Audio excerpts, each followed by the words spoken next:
Big Bang did not bang. There was no sound, no explosion, no blinding flash, just a silent, infinite expansion from a point of perfect density into the vast cosmic theater we now call home. The greatest misconception of our cosmic origins lies in its very name, suggesting drama where there was only the hushed birth of space and time itself. But this is merely the first of many cosmic illusions that have shaped our understanding of reality.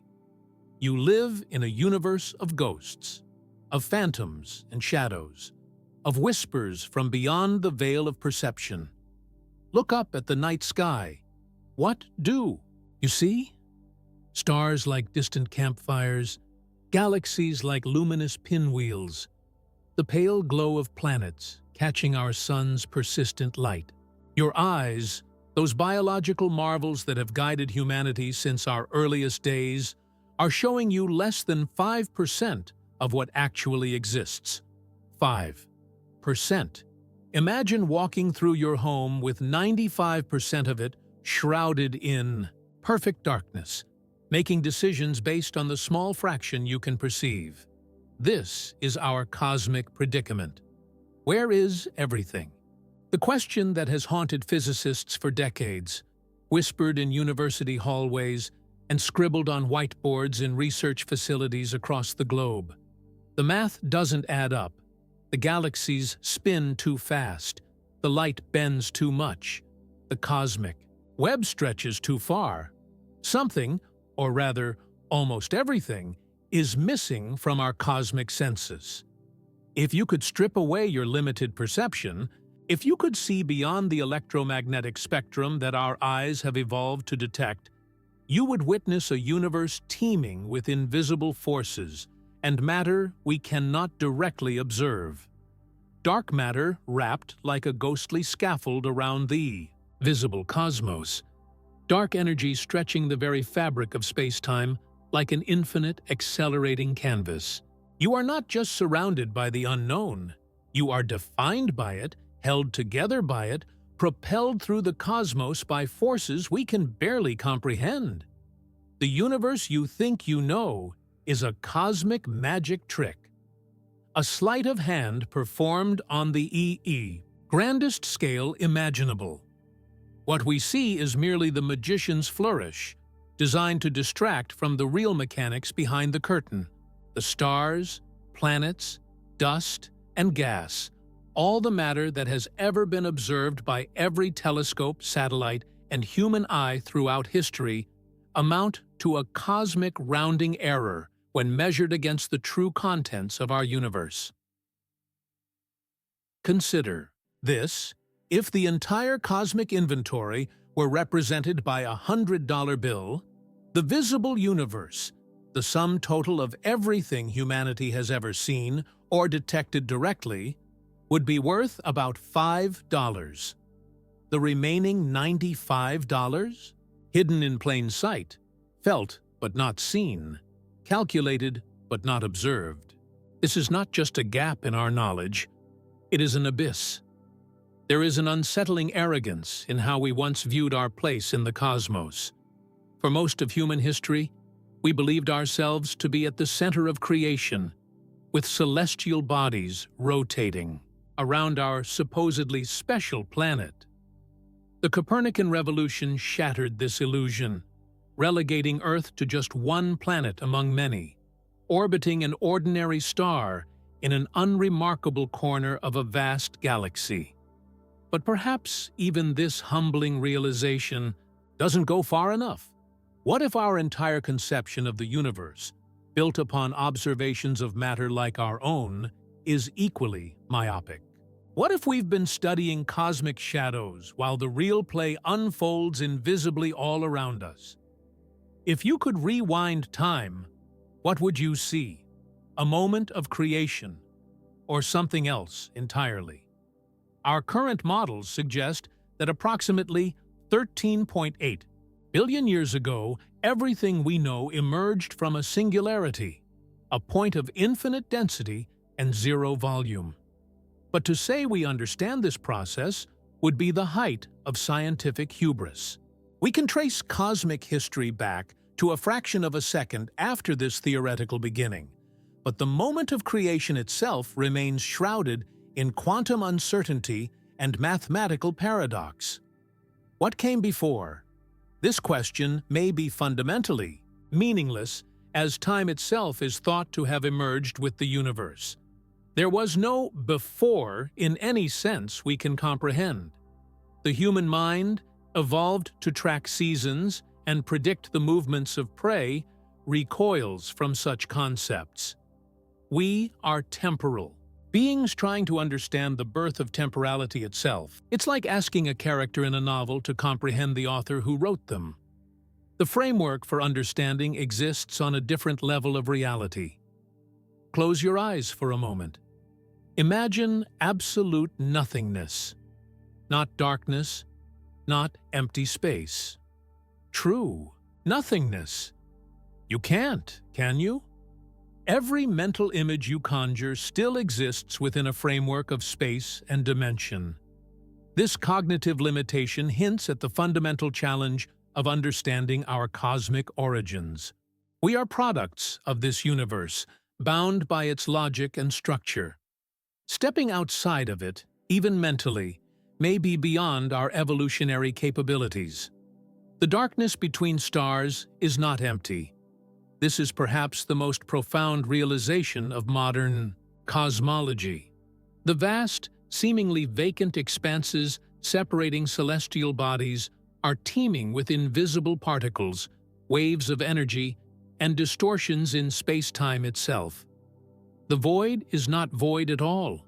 It is a dynamic, roiling ocean of quantum fluctuations and dark matter currents. When you gaze into the night sky, you are looking through, not at, the bulk of cosmic reality. Consider the wavelengths of light your eyes can detect.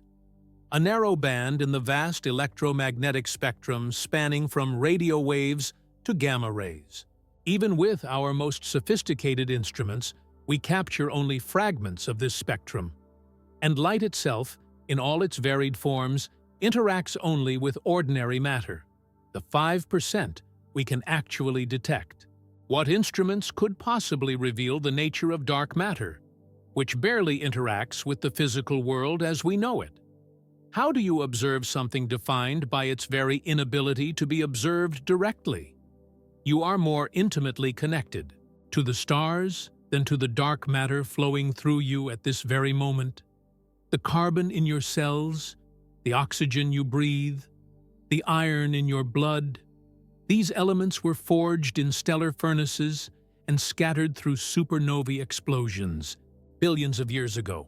But the dark matter streaming through your body right now, trillions of particles passing through every square centimeter of your being each second, remains untouched, unfelt, unknown. You are transparent to it, as is the entire Earth. It moves through solid matter as if it weren't there at all. There is a certain cosmic loneliness in this realization. We exist in a universe where most of reality remains fundamentally inaccessible to us, like deep-sea creatures adapted to a narrow band of ocean depths. Humanity operates within a limited slice of cosmic reality.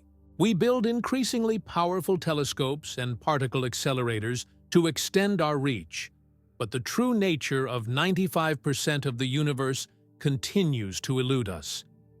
We are cosmic strangers in our own home. The mathematics tells a story our senses cannot perceive. When astronomers observe galaxies spinning, they find a puzzling discrepancy. Based on the visible matter alone, these cosmic whirlpools should tear themselves apart. The outer stars move too quickly, defying the gravitational logic of what we can see. Something invisible must be holding these galactic structures together, a gravitational glue that leaves no trace except in its effects. We call it dark matter, not because we understand its darkness, but because we cannot illuminate its nature. Imagine standing in a dense forest on a moonless night. You can't see the trees, but you feel them as you move, mapping their positions by what they prevent you from doing. This is how scientists study dark matter, not by observing it directly, but by cataloging its gravitational effects on visible matter. We see not the invisible hand itself, but the cosmic marionettes it manipulates. The language we use betrays our ignorance. Dark matter. Dark energy. These terms are cosmic placeholders, scientific acknowledgments of our limited understanding. We have named our ignorance without dispelling it. These labels don't represent knowledge so much as the boundaries of what we know. They are cosmological question marks, masquerading as answers. And yet, paradoxically, we know with remarkable precision how much of this mysterious substance exists. Through multiple independent methods, galaxy rotation curves, gravitational lensing, the cosmic microwave background, large-scale structure formation, scientists have arrived at strikingly similar estimates. Dark matter makes up approximately 27% of the universe's mass energy content. Dark energy accounts for roughly 68%. The atoms that make up you, the planet, the stars, and everything else ever observed amount to less than 5%. The precision of these measurements makes our ignorance of their nature all the more tantalizing. What if we've been asking the wrong questions? Perhaps dark matter isn't dark at all. Perhaps we are the cosmic anomaly? Consider a hypothetical civilization of beings composed of dark matter. From their perspective, it would be our matter that seems dark, mysteriously influencing their world while remaining undetectable to their senses. The prejudice of perspective shapes our very terminology. We center the cosmic narrative around our type of matter simply because we are made of it. There is an elegant symmetry to nature's fundamental forces that makes our cosmic blindness all the more perplexing. Gravity, electromagnetism, the strong and weak nuclear forces, these interact with predictable mathematical precision. Yet dark energy, the mysterious force accelerating the universe's expansion, seems to operate on different rules entirely. It grows stronger as space expands, while gravity weakens with distance.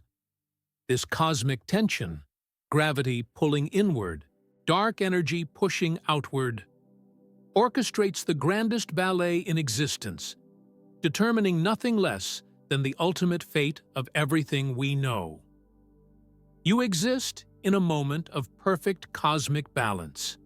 For billions of years, the expansion of the universe was slowing due to gravity's persistent pull. Then, approximately 5 billion years ago, dark energy took the upper hand. The expansion began accelerating and continues to do so today. We live in the transitional era between these two cosmic epochs, a time when vast structures like galaxies and galaxy clusters could form, but before the accelerating expansion tears apart the cosmic web. Had you been born trillions of years in the future, the night sky would appear nearly empty, most galaxies having accelerated beyond the cosmic horizon, their light unable to ever reach you. This cosmic coincidence that we exist during such a cosmologically interesting period has led some theorists to propose the controversial anthropic principle. Perhaps we observe the universe at this particular stage of development precisely because this is the only stage compatible with our existence. Earlier, the universe would have been too hot and dense for complex structures to form.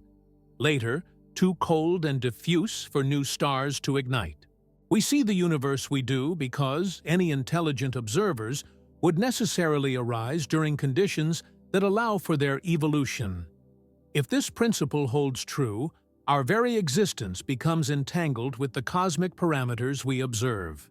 The 5% of the universe we can see might be the only arrangement of cosmic ingredients that could give rise to beings capable of asking why they can only see 5% of the universe. The cosmic theater and the audience become inseparably linked, each defining the other in a circular cosmic logic. But what if there are other performances occurring on stages we cannot access?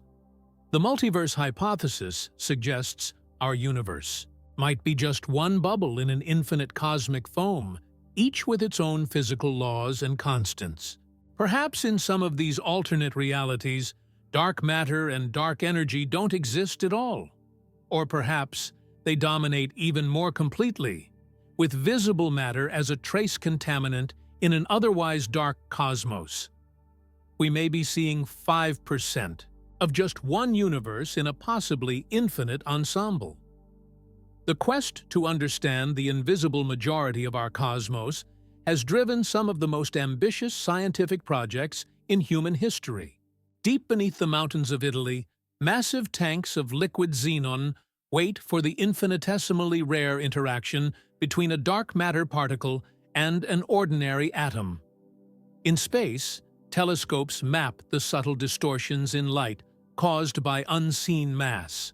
Beneath the Franco-Swiss border, the Large Hadron Collider smashes particles together at nearly light speed, hoping to momentarily create exotic particles that might constitute dark matter. These efforts represent not just scientific curiosity, but a profound philosophical drive to understand our place in the cosmos. The ancient Greeks looked to the heavens and saw the perfect motion of celestial spheres, embedding their cosmology with meaning and purpose. Today's cosmologists peer into the void and see elegant mathematical patterns suggesting deeper truths beyond our perception. The methods have changed, but the fundamental human impulse remains: to comprehend the incomprehensible, to find meaning in the measureless dark. There is a certain comfort in cosmic ignorance, a reminder of how much remains to be discovered. Scientific revolutions are often born at the boundaries of what we know and what we don't, in the friction between observation and explanation. Just as Einstein's theories emerged from inconsistencies in Newtonian physics, perhaps our current cosmic puzzles are laying the groundwork for the next paradigm shift. Tomorrow's Einstein may be a child today, looking up at the night sky and wondering why the equations don't quite add up. But what if some aspects of the universe remain fundamentally beyond human comprehension? Our brains evolved to navigate the savannas of East Africa, to track social hierarchies and predict seasonal patterns. The neural architecture that served our ancestors so well in those environments may simply be inadequate for intuiting the true nature of dark energy, or the 11 dimensions suggested by string theory. We may be cognitive prisoners, trapped within the limits of minds shaped for a different purpose entirely. This pessimistic view is counterbalanced by humanity's remarkable ability to transcend our biological limitations through technology and mathematics. We can't naturally perceive radio waves, yet we've built devices that can. We can't intuitively grasp quantum mechanics, yet we've developed mathematical frameworks that predict quantum behavior with astonishing accuracy. Perhaps the invisible realms of dark matter and dark energy simply await the next conceptual breakthrough, the next technological innovation that will bring them into our sphere of understanding. The cosmic dawn, our earliest glimpse of the universe's infancy through the cosmic microwave background radiation, offers tantalizing clues. This afterglow of the Big Bang, captured by satellites like Planck and WMAP, reveals tiny temperature fluctuations that serve as the seeds of everything we see today. But it also contains patterns that can only be explained by invoking dark matter's gravitational influence. The earliest moments of cosmic history are inscribed with the fingerprints of the invisible. If you could somehow perceive dark matter directly, you would see a vast cosmic web far more extensive than the visible universe. Tendrils and filaments of dark matter stretch between galaxy clusters, forming the scaffolding upon which the visible cosmos is built. Ordinary matter flows along these gravitational highways, collecting in the densest nodes to form the galaxies and galaxy clusters we observe. The visible universe is merely highlighting the contours of a much larger, invisible structure, like sparse lights illuminating small sections of a vast, dark cathedral. And this cosmic cathedral is expanding at an accelerating rate. The discovery of the universe's accelerating expansion in the late 1990s, a finding so unexpected that it earned the 2011 Nobel Prize in Physics, forced cosmologists to postulate the existence of dark energy. This mysterious pressure permeating all of space works against gravity, pushing galaxies apart with ever-increasing strength. If dark matter is the cosmic architect, dark energy is the cosmic developer, continuously creating new space between existing structures. The fate of the universe hinges on better understanding this invisible majority. If dark energy maintains its current properties, the universe will continue expanding forever, accelerating until galaxies beyond our local group become unreachable, their light stretched to invisibility by the expanding space between us. Eventually, even nearby stars will fade, leaving future civilizations, if any survive, isolated in an increasingly empty cosmos. This big freeze, or heat death, represents a melancholy finale to the cosmic story. But alternative possibilities exist. Perhaps dark energy will weaken over time, allowing gravity to eventually halt and reverse the expansion. This big crunch would see all matter collapse back into a singularity similar to the one from which the universe began. Or perhaps dark energy's properties will change in ways we cannot predict, leading to more exotic scenarios like the Big Rip, where even atoms are torn apart by the accelerating expansion. These cosmic destinies, playing out over timescales of trillions of years, may seem remote from human concerns. Yet they connect to the most profound questions we can ask. Does the universe have a purpose? Is there meaning in a cosmos dominated by forces we cannot see or fully comprehend? Are we significant participants in the cosmic drama, or merely fleeting spectators? The quest to understand the invisible cosmos mirrors older human searches for transcendent meaning. Medieval theologians spoke of a deus absconditus, a hidden god whose presence could be inferred but never directly observed. Today's cosmologists track the gravitational footprints of unseen matter and the expansive breadth of dark energy with similar intellectual tools: mathematics, inference, and a willingness to accept that the most fundamental realities may lie beyond direct perception. There is a certain humility that comes with acknowledging how little we truly understand. The visible universe, the sum total of all stars, planets, gas clouds, black holes, and radiation we can detect, represents just 5 cents on the cosmic dollar. For all our telescopes and theories, equations and experiments, we remain cosmic novices, just beginning to grasp the true inventory of existence.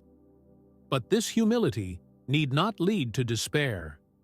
The history of science is filled with examples of the idea seemingly imperceptible becoming known through human ingenuity and persistence. The atom, once a purely theoretical construct, is now routinely imaged. Gravitational waves, predicted by Einstein but considered undetectable for decades, are now captured by laser interferometers like LIGO.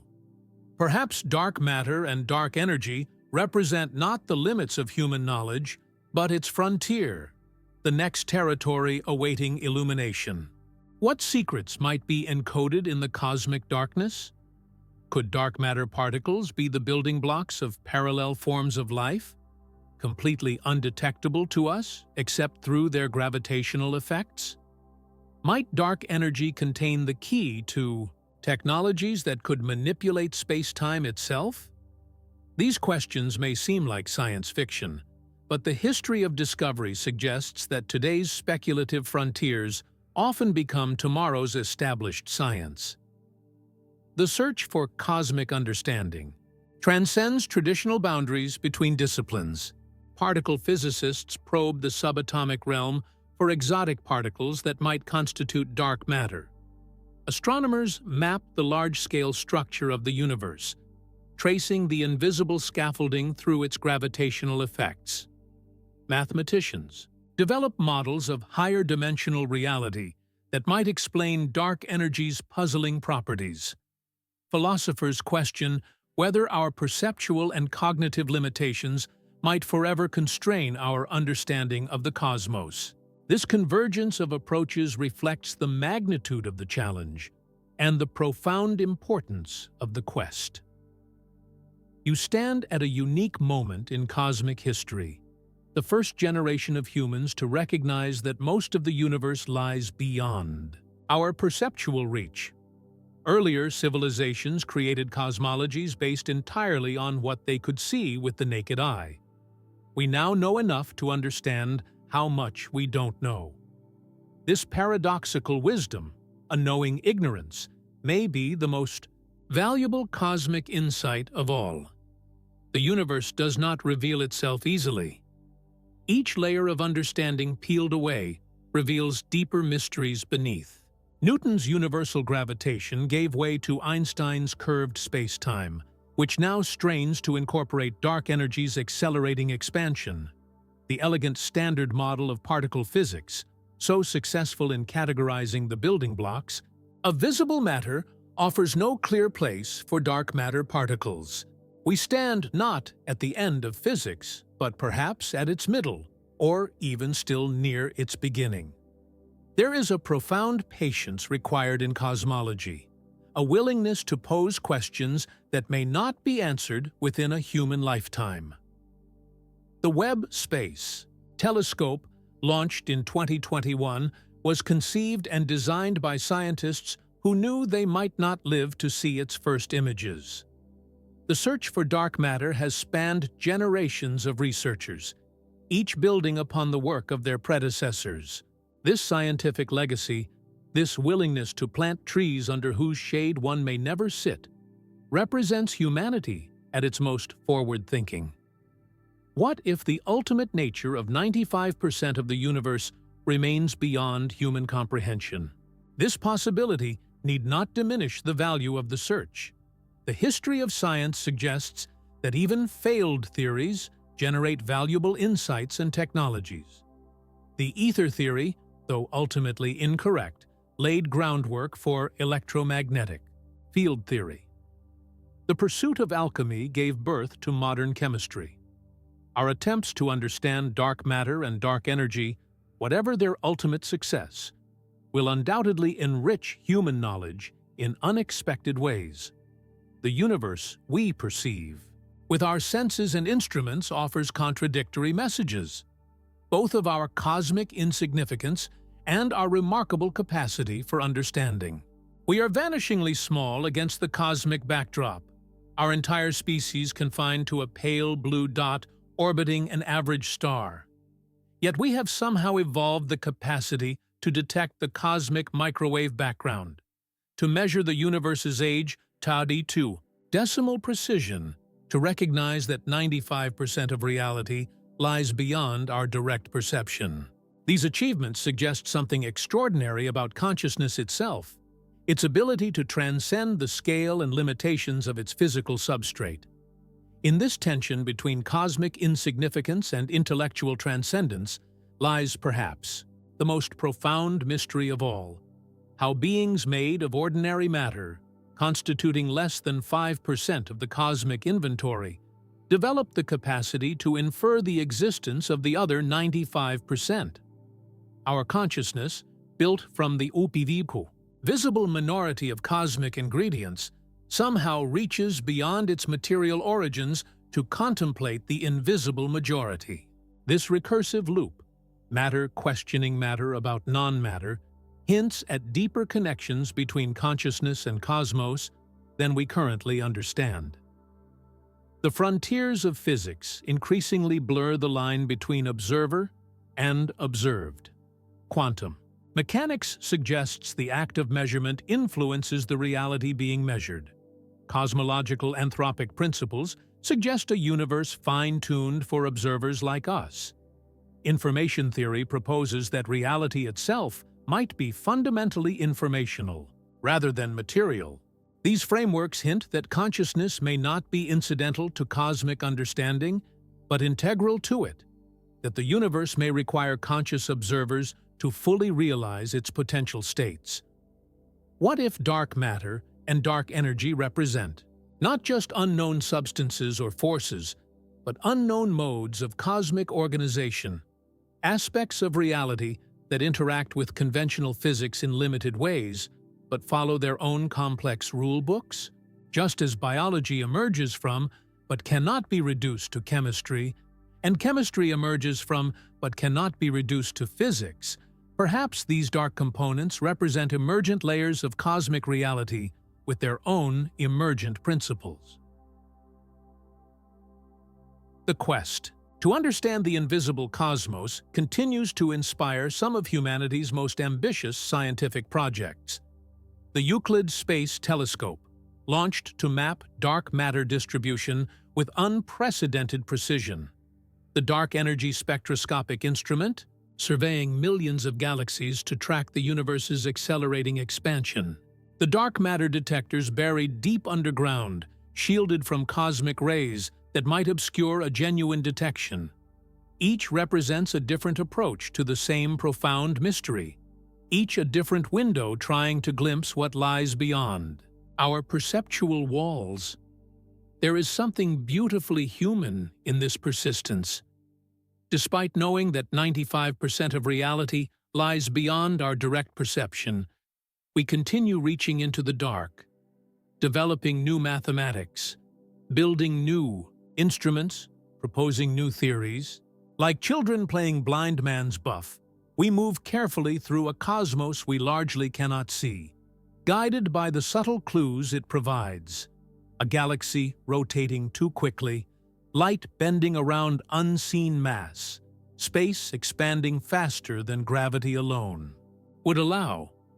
Perhaps this is our cosmic role, to be the eyes through which the universe comes to know itself, even the parts of itself that remain invisible to us.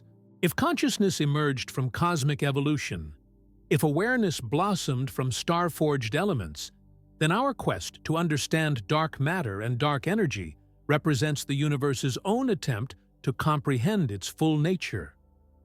We are not separate from this cosmic process, but integral to it, the means by which the cosmos reflects upon itself. What we call seeing has always been more complex than we acknowledge. Your eyes detect only a narrow band of electromagnetic radiation. Your brain fills in blind spots and constructs a seamless experience from discontinuous neural signals. Every perception is already an interpretation, a model of reality rather than reality itself. Perhaps our detection of dark matter through its gravitational effects is not so different from how we see ordinary objects, through the patterns they create in the signals reaching our awareness. The history of astronomy teaches us that cosmic revelations often come from looking not where the light is brightest, but where the patterns don't quite make sense. The slight wobble in Uranus's orbit led to the discovery of Neptune. The precession in Mercury's orbit provided crucial evidence for Einstein's general relativity. The unexpected rotational speeds of galaxies pointed to dark matter's existence. Today's cosmic anomalies, slight mismatches between theory and observation, may similarly guide us toward tomorrow's breakthrough insights. This is not just a scientific quest, but a philosophical one. What does it mean to exist in a universe where most of reality remains fundamentally inaccessible to us? How should we orient ourselves toward cosmic truths we can approach but never fully grasp? These questions echo ancient philosophical inquiries into the limits of human knowledge, but with the added precision of modern cosmology's mathematical framework. The Big Bang did not bang, and the dark universe does not simply darken. Our language struggles to capture realities so far removed from everyday experience. We reach for metaphors, analogies, mathematical symbols, each an attempt to bridge the gap between what we can perceive and what actually exists. This linguistic stretching, this cognitive reaching beyond our perceptual limits, represents one of humanity's noblest endeavors, the attempt to understand not just what we can see, but what is. As you continue this journey through cosmic darkness, remember that you stand at a unique moment in human history, the first generation to recognize the true extent of cosmic mystery. Earlier civilizations created complete cosmologies based on what they could observe. We now live with the humbling knowledge that most of the universe lies beyond our direct perception. This recognition is not an endpoint, but a beginning, an invitation to develop new ways of knowing, new instruments for detecting, new mathematics for describing what lies beyond the visible frontier. What will you see when you next look at the night sky? The same stars and planets, the same moon and distant galaxies, but perhaps with a new awareness of what surrounds them. The visible universe, magnificent as it is, represents just 5% of what exists. The real cosmic story encompasses far more, invisible structures and energies that shape everything we see while remaining just beyond our perceptual reach. This is the true nature of our cosmic home. Not just what dazzles the eye, but what eludes it. Not just what we can measure directly, but what we can infer must exist for the cosmic equations to balance. The universe is not simply what you see. It is what you don't see, and what you'll never see without developing new ways of looking. The greatest cosmic revelation may be this: we have only just begun to understand what existence truly encompasses. When we speak of cosmology, the study of our universe's origin, evolution, and ultimate fate, we stand on seemingly solid ground. Centuries of observations, experiments, and mathematical models have given us a standard cosmic narrative that appears robust and well-tested.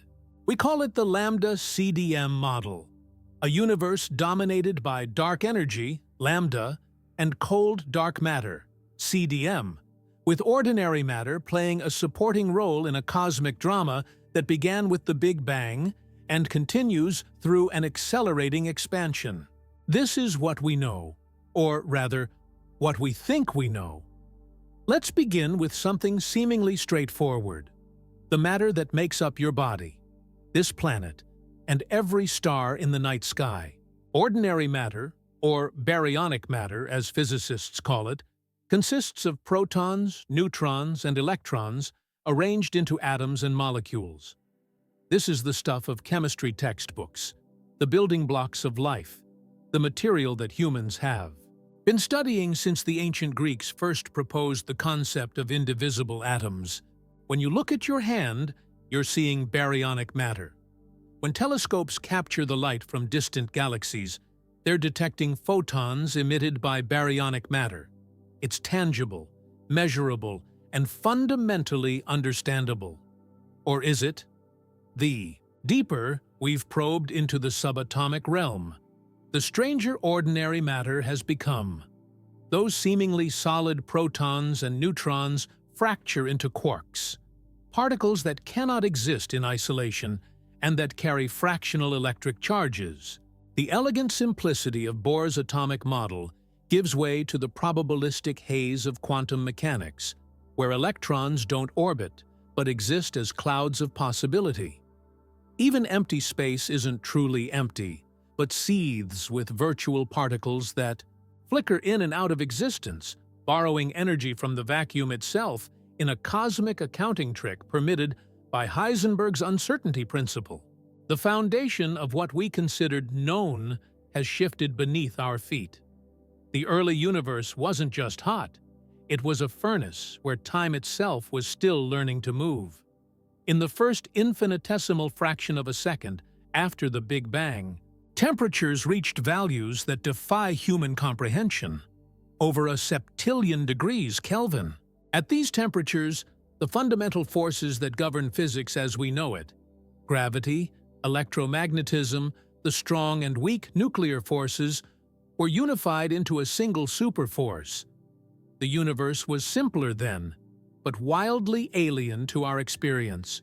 As this cosmic cauldron cooled, these forces separated one by one in what physicists call symmetry breaking, like a perfectly clear liquid crystallizing into distinct patterns.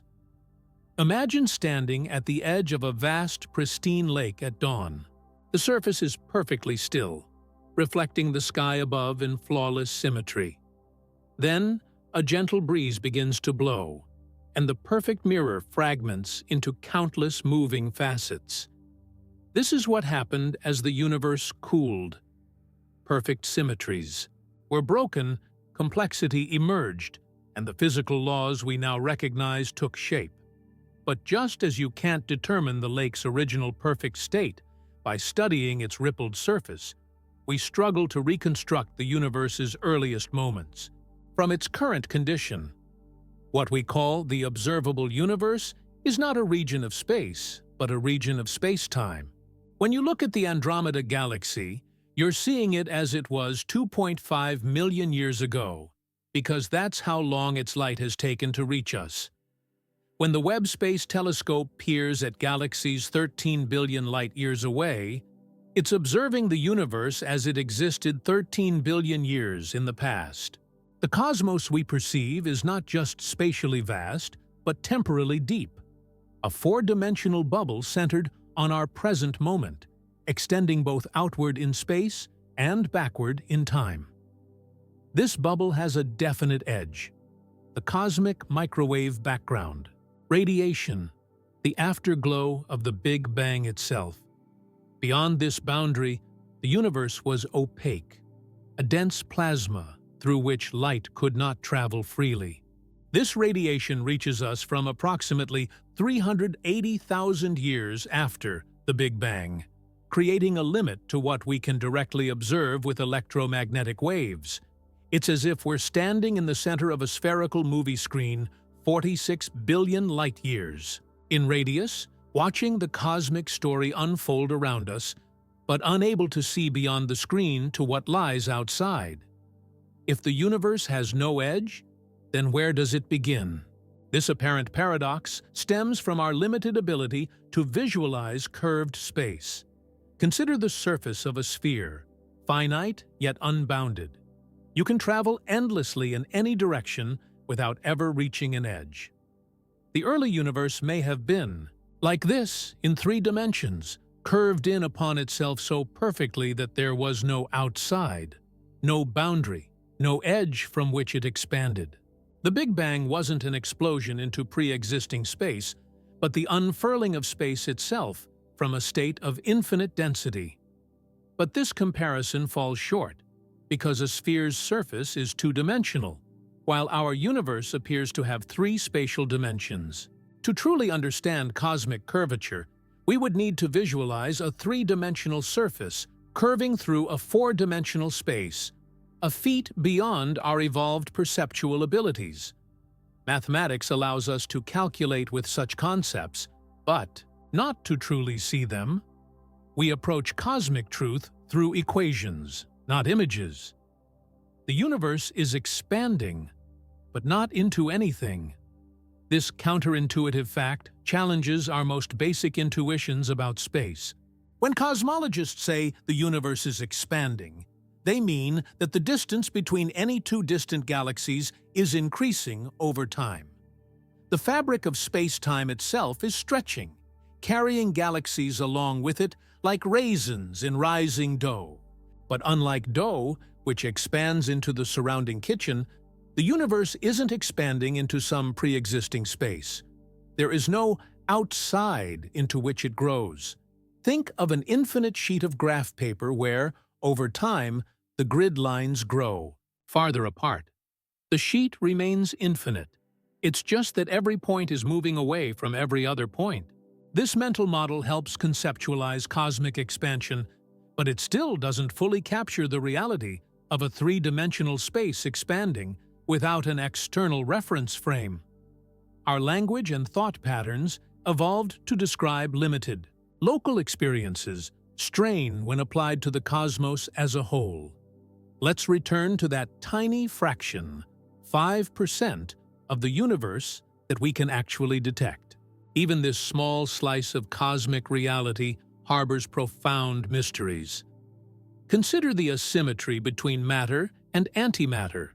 According to our theories, the Big Bang should have produced equal amounts of matter and antimatter, which would have then annihilated each other completely, leaving nothing but pure energy. Yet, here we are, made of matter, on a planet made of matter, in a universe where antimatter exists only in fleeting traces produced in particle accelerators or cosmic ray interactions. Some subtle asymmetry in the laws of physics allowed matter to gain the slightest edge over antimatter in the universe's earliest moments.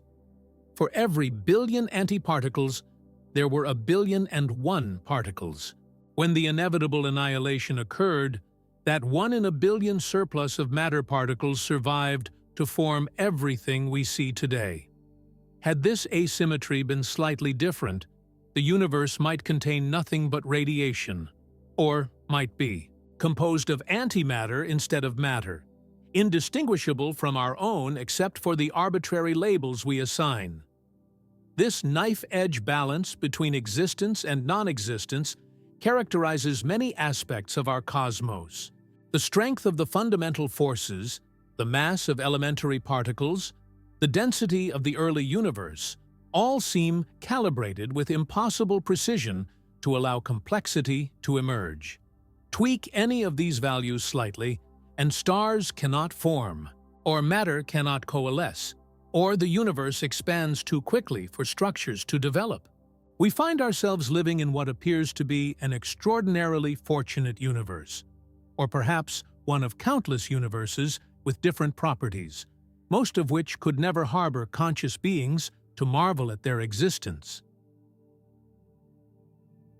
The visible. Stars and galaxies, the luminous matter that inspired poetry and mythology throughout human history, represent less than 1% of the cosmic inventory. The rest of ordinary matter exists as diffuse gas between stars and galaxies, so rarefied that it's nearly impossible to detect directly.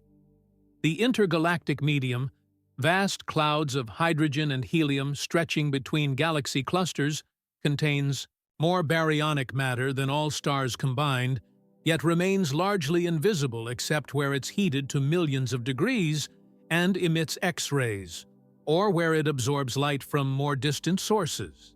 Ordinary matter itself is mostly empty space.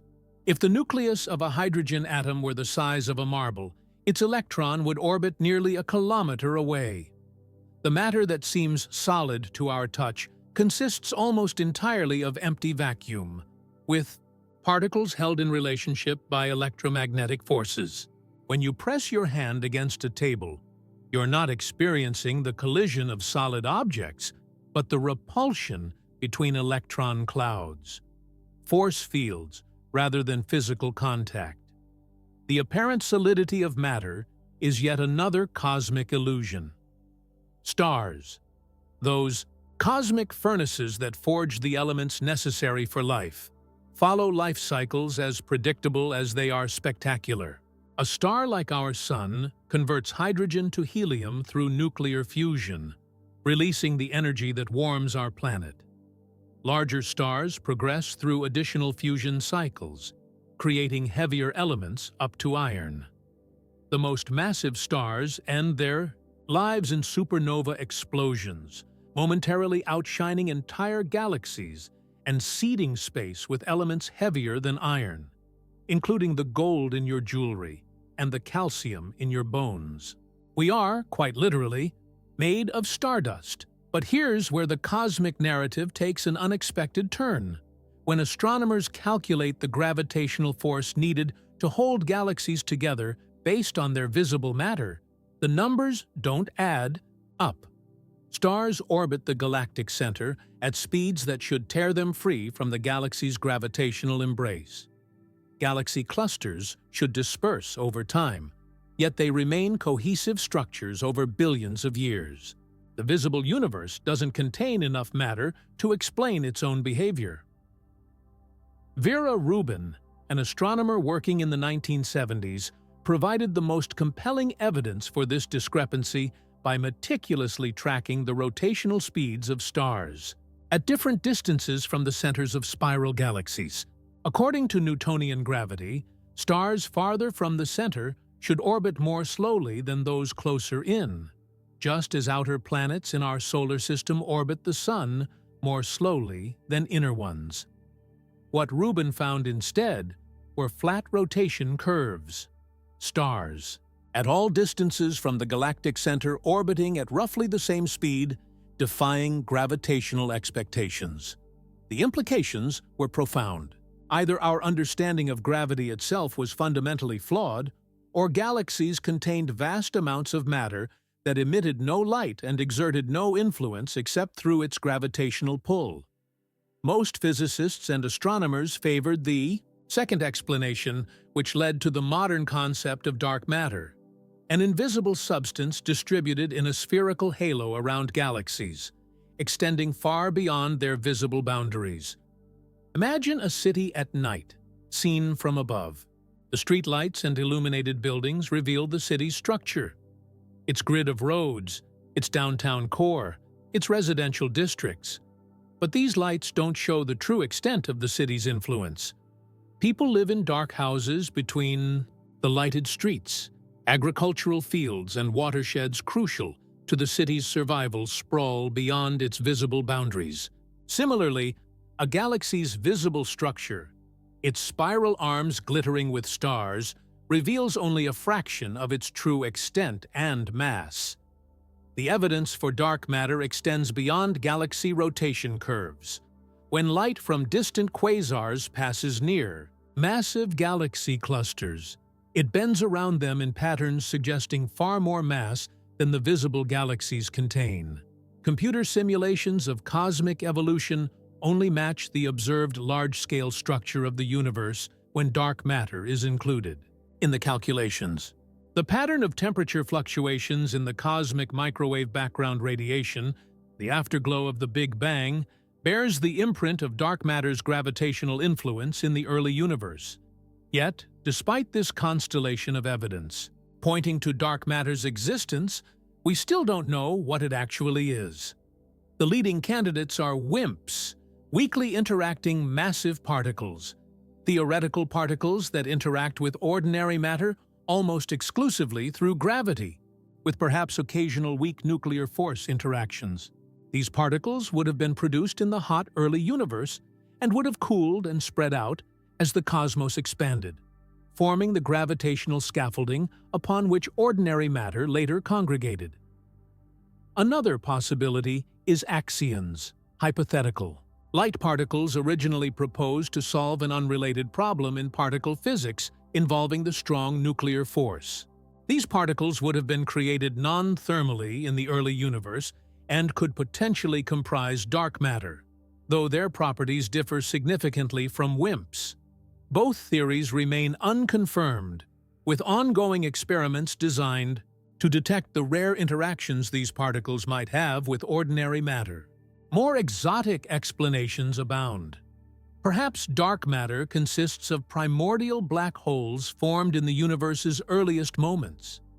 Maybe it's composed of particles from a hidden sector of physics, with its own forces and interactions, largely segregated from ordinary matter except through gravitational effects. Or perhaps dark matter doesn't exist at all, and we're seeing the effects of modified gravity at large scales, though this explanation struggles to account for all observations consistently. The quest to understand dark matter has led to some of the most sophisticated experiments in scientific history. Deep underground, shielded from cosmic rays and other interference, enormous tanks of liquid xenon wait for the infinitesimal signals that would indicate a dark matter particle passing through. These detectors, with names like Lux Zeppelin and Xenon, represent the cutting edge of our attempt to directly observe the invisible cosmic majority. Meanwhile, particle accelerators like the Large Hadron Collider attempt to create dark matter particles through high-energy collisions that recreate conditions similar to the early universe. If dark matter particles exist within an energy range accessible to these machines, they might be produced fleetingly before escaping detection. Their presence inferred only by the apparent violation of energy conservation in the collision debris. The distribution of dark matter in the cosmos reveals a fundamental truth about its nature. It doesn't interact significantly with itself or with ordinary matter except through gravity. If it did, it would collapse into dense regions just as ordinary matter forms stars and galaxies. Instead, dark matter forms diffuse halos around galaxies and extended filaments connecting galaxy clusters, a cosmic web that ordinary matter traces in luminous detail, like morning dew revealing a spider's silk. This cosmic web, the large-scale structure of the universe, resembles a neural network when mapped by ambitious sky surveys. Galaxies cluster along filaments and sheets, with vast, cosmic voids between them. This structure emerged from tiny quantum fluctuations in the early universe, magnified by inflation, a theoretical period of exponential expansion in the universe's first fraction of a second, and then amplified by dark matter's gravitational pull. The universe's current architecture may be the macroscopic echo of quantum-level randomness in its earliest moments.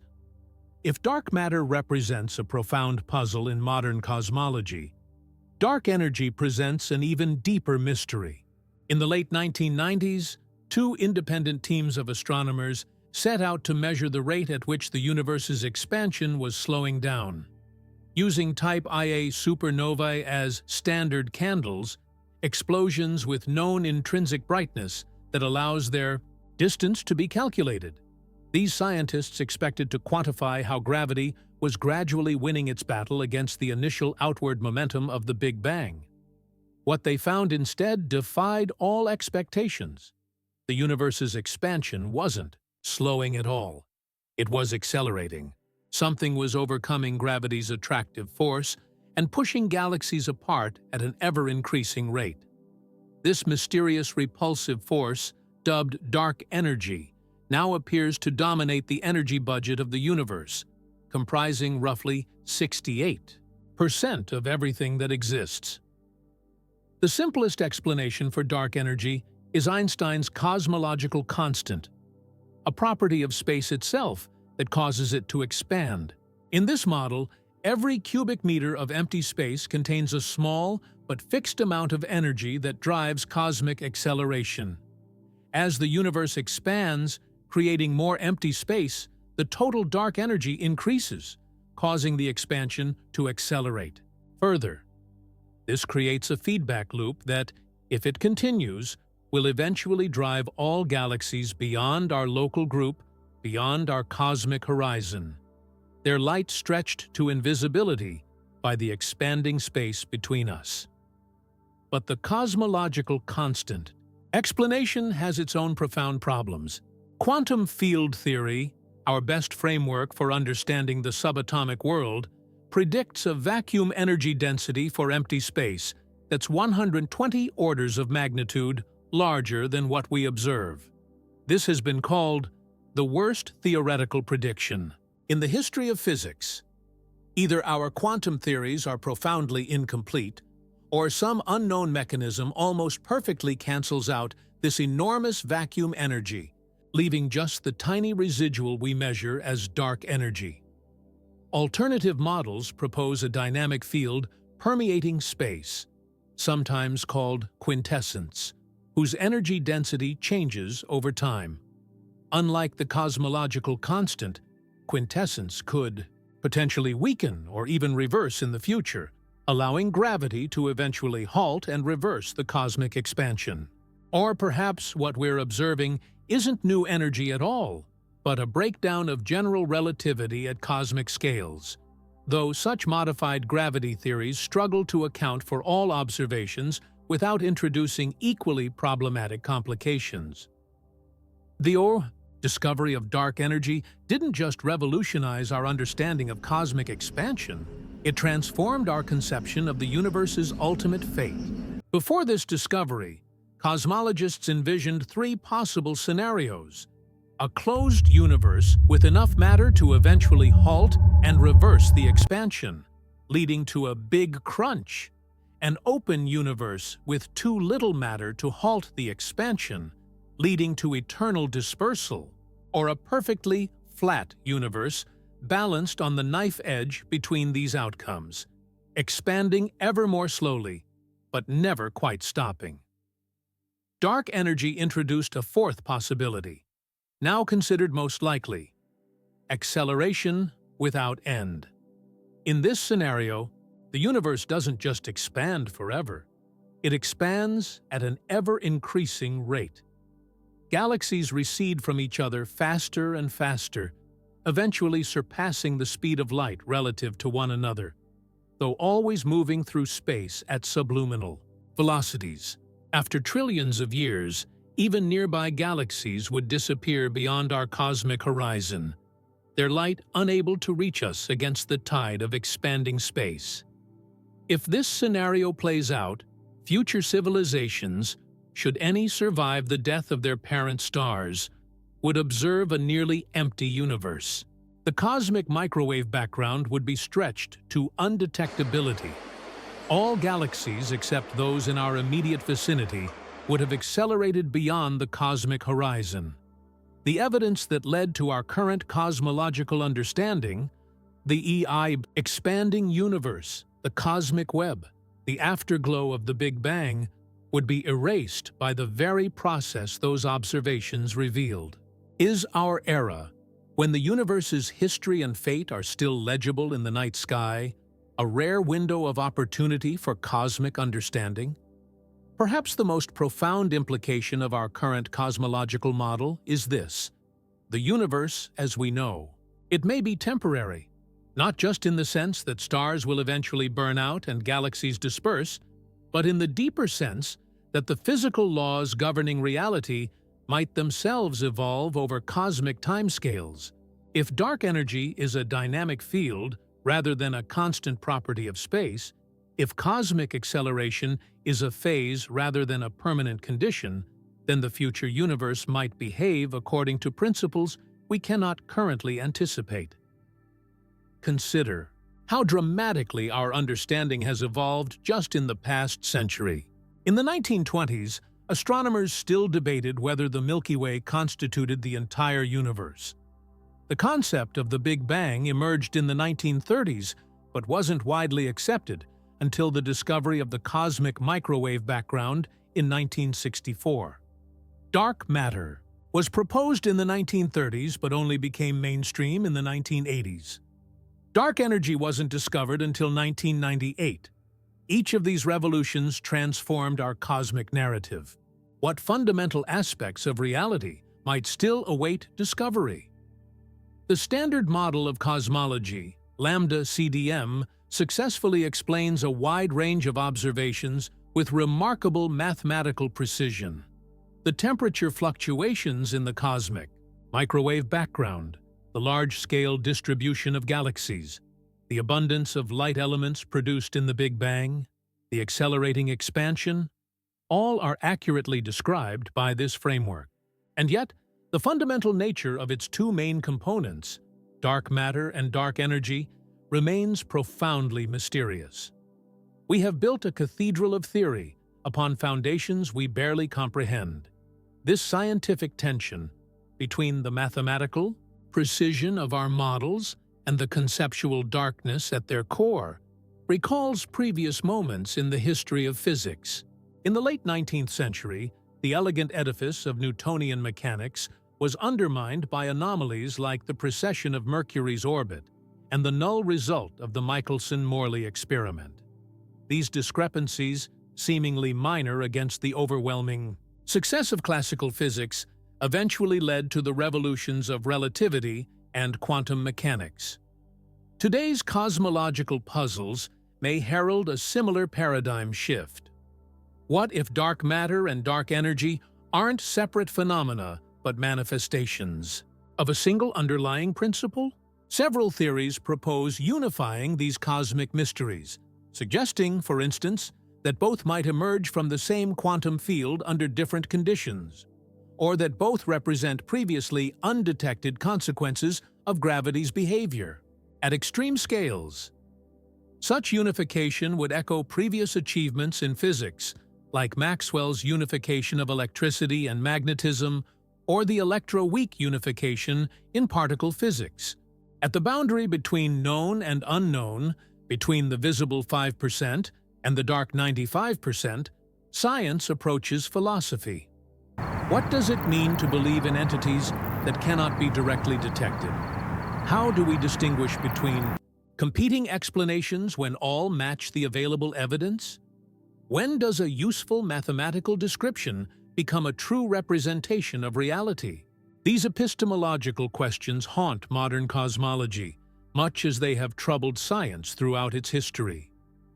The multiverse hypothesis, that our universe might be one of many, perhaps infinitely many, universes with different physical laws and constants, represents an attempt to explain the apparent fine-tuning of our cosmic parameters. Rather than requiring a purpose or design behind these precisely calibrated values, the multiverse suggests that all possible combinations exist somewhere, and we necessarily find ourselves in a universe compatible with our existence. This anthropic reasoning shifts the question from why these specific physical laws to why do we observe these specific laws? A subtle but profound reframing. Such ideas test the boundaries of what constitutes scientific inquiry. If other universes exist, but are fundamentally inaccessible to observation, can theories about them be truly scientific? Or do they represent a new kind of metaphysics clothed in mathematical language? The debate echoes earlier philosophical struggles over the reality of atoms and the interpretation of quantum mechanics, concepts initially considered too abstract or untestable to qualify as legitimate science, now central to our understanding of the physical world. The search for a quantum theory of gravity represents perhaps the most ambitious attempt to illuminate the dark corners of our cosmic understanding. General relativity describes gravity as the curvature of space-time caused by mass and energy, a geometric theory that works brilliantly at large scales. Quantum mechanics describes the probabilistic behavior of matter and energy at the smallest scales, with equal success in its domain. Yet these two pillars of modern physics remain fundamentally incompatible, employing different mathematical frameworks and conceptual foundations. In extreme environments, like the center of a black hole or the first moments of the Big Bang, both quantum effects and intense gravity come into play, requiring a unified theory. String theory, loop quantum gravity, causal set theory, and other approaches attempt this unification from different angles, but none has yet provided a complete, testable framework. The quest for quantum gravity isn't just an abstract mathematical exercise, it may hold the key to understanding dark energy, the initial conditions of the universe, and the ultimate nature of space and time themselves. Time, that fundamental dimension along which we experience reality, may itself be a derivative rather than primary property of the universe. Some theoretical approaches suggest that time emerges from more fundamental quantum entanglements between particles, or from the increasing entropy disorder in an initially highly ordered cosmos. If true, this would mean that the universe doesn't exist in time. Rather, time exists within and because of the universe's particular configuration. What existed before the Big Bang? This question may be fundamentally meaningless if time itself began with the universe. Perhaps the better question is, what are the timeless mathematical relationships from which our time-bound universe emerges? Just as the laws of physics describe how the universe evolves from moment to moment, a complete theory of everything would describe why these specific laws, with these specific parameters, gave rise to this specific universe from all possible configurations. At the frontiers of theoretical physics, space itself may be an emergent property rather than a fundamental one. Approaches like the holographic principle suggest that the three-dimensional reality we experience might be encoded on a two-dimensional boundary, much as a hologram creates the illusion of depth from a flat surface. Information, rather than matter or energy, may be the most fundamental constituent of reality, a perspective that aligns with quantum mechanics' emphasis on information and observation. These speculative frontiers represent not fringe ideas, but serious research directions in modern physics and cosmology. They remind us that what we currently know, impressive as it may seem, likely represents just the surface layer of a far deeper reality. Like the visible universe itself, our current understanding may be just 5% of what's ultimately knowable. The cosmos we've revealed through centuries of scientific inquiry bears little resemblance to the universe humanity once imagined. Gone is the Earth-centered model with crystal spheres carrying planets and stars in perfect circles. Gone is the static, eternal universe that Newton and Einstein initially presumed. In their place stands a cosmos of almost inconceivable vastness and complexity, with hundreds of billions of galaxies, each containing hundreds of billions of stars, expanding at an accelerating rate, dominated by forms of matter and energy whose fundamental nature remains mysterious. This scientific narrative, the cosmos, according to Lambda CDM, represents humanity's most successful attempt to describe reality on its largest scales, yet it remains a work in progress, a theoretical framework awaiting completion.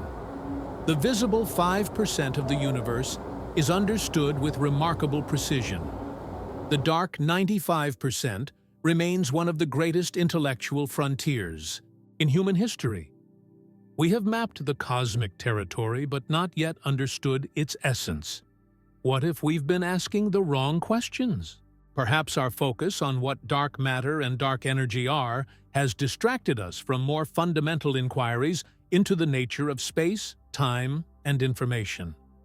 Perhaps the division between matter and energy, between substance and force, between particle and field, categories that make sense in our everyday experience, breaks down at the deepest levels of reality. Perhaps the universe is, in some profound sense, simpler than we imagine, but expressible only in mathematics beyond our current reach. As we continue to probe the dark cosmos, we face not just scientific questions, but philosophical ones. What are the limits of human understanding? Can minds evolved on a single planet, adapted to navigate the middle scales of reality, truly comprehend the cosmos at its most fundamental level? Is there an end to the series of scientific revolutions? A final theory that explains everything? Or will each new answer simply reveal deeper questions? The history of cosmology offers both caution and hope.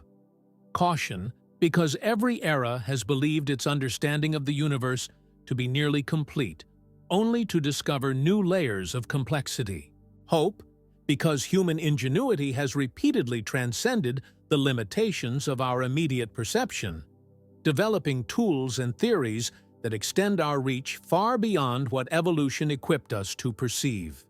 We have detected particles that exist for less than a billionth of a second and trace the universe's history back to a fraction of a second after its birth. Perhaps the dark cosmos will eventually yield its secrets to equally ambitious endeavors. For now, we live in a universe partly illuminated, partly obscured. A cosmos where the dominant components remain cloaked in mystery, while their effects shape everything we see. This duality defines modern cosmology. Precise measurements of phenomena we don't fundamentally understand, detailed maps of a territory whose underlying nature eludes us. We have quantified our ignorance with remarkable precision, charting the boundary between the known and the unknown with mathematical clarity. The quest to illuminate the dark cosmos continues on multiple fronts. In underground laboratories searching for direct detection of dark matter particles, in space telescopes mapping the universe's large-scale structure with unprecedented precision, in particle accelerators recreating conditions similar to the early universe, in theoretical work pushing the boundaries of mathematics and physics. This multi-pronged approach reflects both the magnitude of the challenge and its fundamental importance to human knowledge. What lies beyond the current horizon of understanding? History suggests that revolutionary discoveries often appear first, as anomalies, experimental results, or theoretical inconsistencies that don't quite fit existing frameworks. Today's precision cosmology has revealed several such tensions. Slight discrepancies in measurements of the universe's expansion rate using different methods, unexpected alignments in the cosmic microwave background radiation, potential inconsistencies in the clustering of galaxies at different scales. Any of these might be statistical flukes or systematic errors, or the first hints of new physics beyond lambda CDM. The human mind, confronted with mysteries beyond its immediate comprehension, has always reached for metaphor. We describe the universe in terms drawn from our limited experience. Cosmic fabric, cosmic web, dark matter, dark energy. These terms provide conceptual handles on phenomena that may be fundamentally unlike anything in our everyday experience. They allow us to think about the unthinkable, to approach the unapproachable, but always at the risk of misleading us through imperfect analogy. Perhaps the most profound realization in modern cosmology is this: the universe does not exist for us, was not designed for us, and may, in its fundamental nature, be incomprehensible to us. Yet, through mathematics, observation, and theory, we have glimpsed portions of cosmic reality far beyond what our ancestors could have imagined. We have parsed the composition of distant stars, mapped the afterglow of creation, traced the universe's evolution over 13.8 billion years, and quantified forms of matter and energy that interact with our ordinary world only through their gravitational signatures. This scientific achievement, understanding 5% of the universe directly and inferring the existence and properties of the other 95%, represents one of humanity's greatest intellectual accomplishments. Yet it also reveals the magnitude of what remains unknown. We stand not at the end of cosmology, but perhaps near its beginning, the first generation to recognize how much of the universe exists beyond our perceptual reach, and to develop the mathematical and observational tools to begin mapping this dark territory. As we continue this cosmic journey, moving from the known into the unknown, from the visible 5% to the dark 95%, we carry with us the twin legacies of scientific achievement and philosophical humility. We have measured the shadows cast by invisible cosmic components with astonishing precision. We have developed mathematical models that accurately predict the universe's large-scale behavior without fully understanding its fundamental constituents. We have mapped our ignorance with unprecedented clarity, transforming vague mystery into specific, targeted questions awaiting answers. The dark cosmos, that 95% of reality that escapes direct detection, is not a failure of science, but its next great frontier. The recognition of how much remains unknown represents not a limitation, but an opportunity. A vast territory awaiting exploration through new theories, new experiments, new ways of thinking about the nature of reality itself. We have raised the questions. Now we pursue the answers, knowing that each discovery will likely reveal new mysteries. Each explanation generate new questions in the endless human endeavor to understand the universe we call home. The darkness is calling you deeper, beyond the realm of the known, past the boundaries of established science, into territories where mathematics and imagination blur together.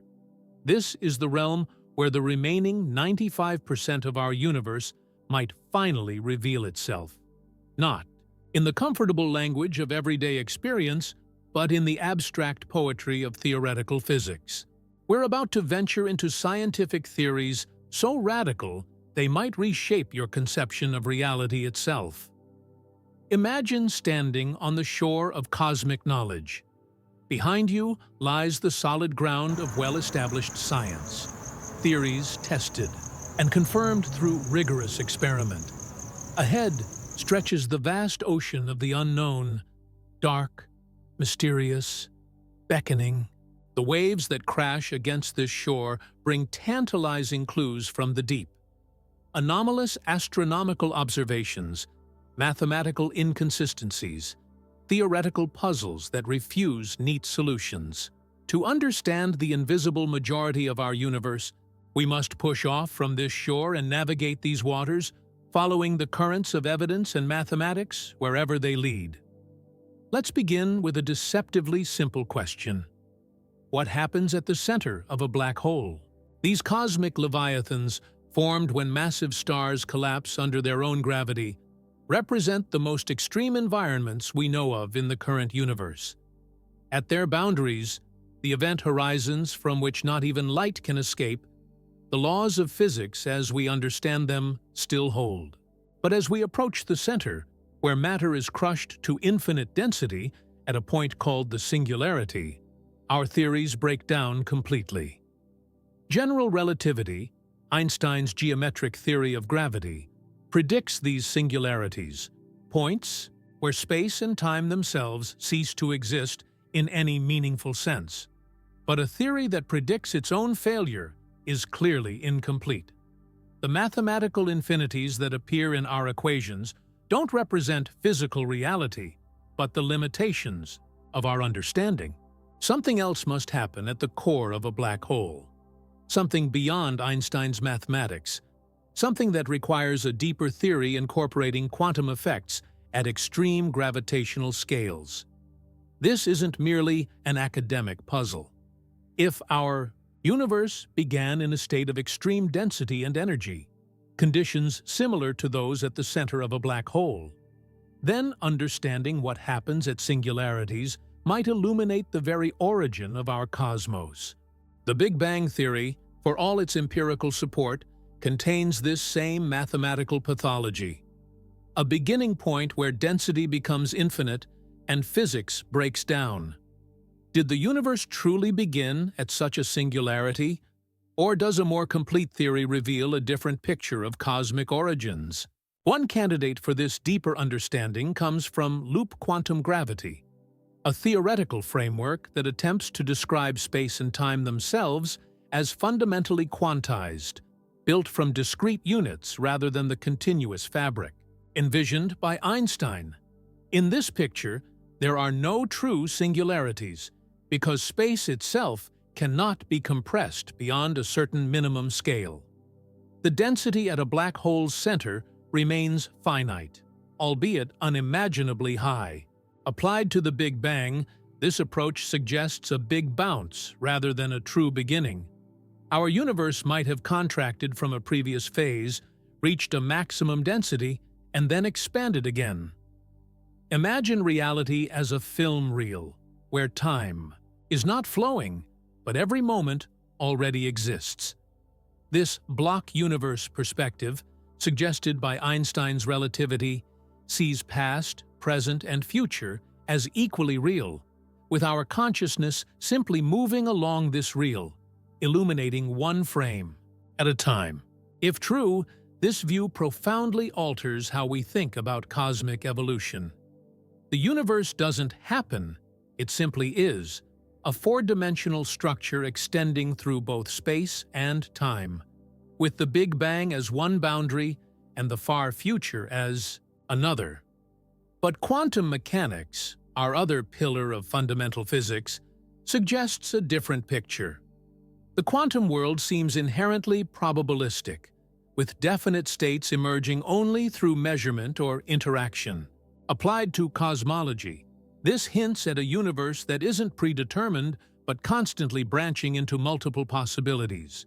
Could dark matter and dark energy be manifestations of these quantum properties at cosmic scales?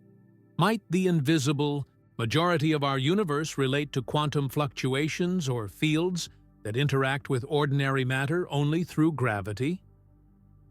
The quest to reconcile quantum mechanics with general relativity has led to string theory, perhaps the most ambitious theoretical framework in modern physics.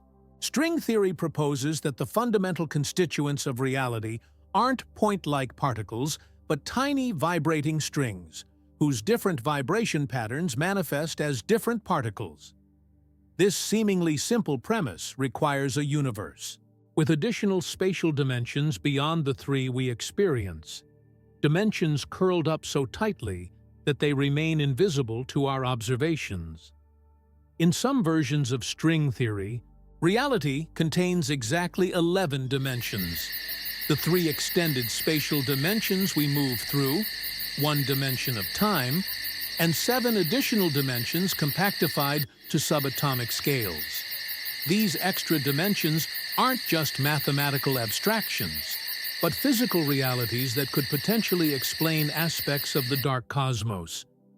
Dark matter particles might move freely through these higher dimensions, interacting with ordinary matter only when their paths cross in our familiar three-dimensional space. Consider a simple analogy. Imagine two-dimensional beings living on the surface of a pond. A rain droplet striking the surface would appear to these beings as a particle suddenly materializing from nowhere. Similarly, a higher dimensional particle passing through our three-dimensional surface might appear and disappear mysteriously, interacting only briefly with our world. Could dark matter consist of such higher dimensional entities, touching our reality only through gravitational effects while remaining otherwise invisible? String theory's additional dimensions also provide potential hiding places for gravity itself. Unlike the other fundamental forces, which remain confined to our three-dimensional space, gravity might leak into these extra dimensions, explaining why it appears so much weaker than electromagnetism or the nuclear forces. This leakage could potentially connect to dark energy as well, offering a theoretical framework for understanding cosmic acceleration without invoking an arbitrary cosmological constant. But the most radical implication of string theory isn't its extra dimensions or vibrating strings. It's the possibility that our entire universe might be a holographic projection. The holographic principle, emerging from studies of black hole thermodynamics, suggests that all the information contained in a volume of space can be encoded on its boundary surface, much as a two-dimensional hologram can create the illusion of three-dimensional depth. Applied to cosmology, this principle implies that our three-dimensional reality might be encoded on a two-dimensional boundary at the edge of the universe. If this sounds like science fiction, consider that the mathematics supporting it has proven remarkably robust. Theoretical physicists have established precise equivalences between certain quantum field theories in flat spacetime and gravitational theories in curved spacetime with an extra dimension. These AD-SCFT correspondences, as they're technically known, represent one of the most significant theoretical advances in recent decades, potentially providing a mathematical bridge between quantum mechanics and gravity. The holographic principle challenges our most basic intuitions about reality. If the universe is fundamentally a holographic projection, then space itself, the three-dimensional arena in which cosmic events unfold, would be an emergent property rather than a fundamental one. Dark energy, in this framework, might relate to information density on this cosmic boundary, and dark matter might emerge from holographic encoding that differs from the encoding of ordinary matter. While these ideas strain our conceptual capacities, they reflect a recurring pattern in the history of physics. As we probe deeper into fundamental reality, our everyday intuitions become increasingly inadequate guides. Quantum mechanics already forced us to abandon determinism and locality, the notion that objects are influenced only by their immediate surroundings. General relativity required us to reconceive space and time as dynamic and interrelated rather than absolute. Perhaps understanding the dark cosmos will require an equally profound conceptual revolution.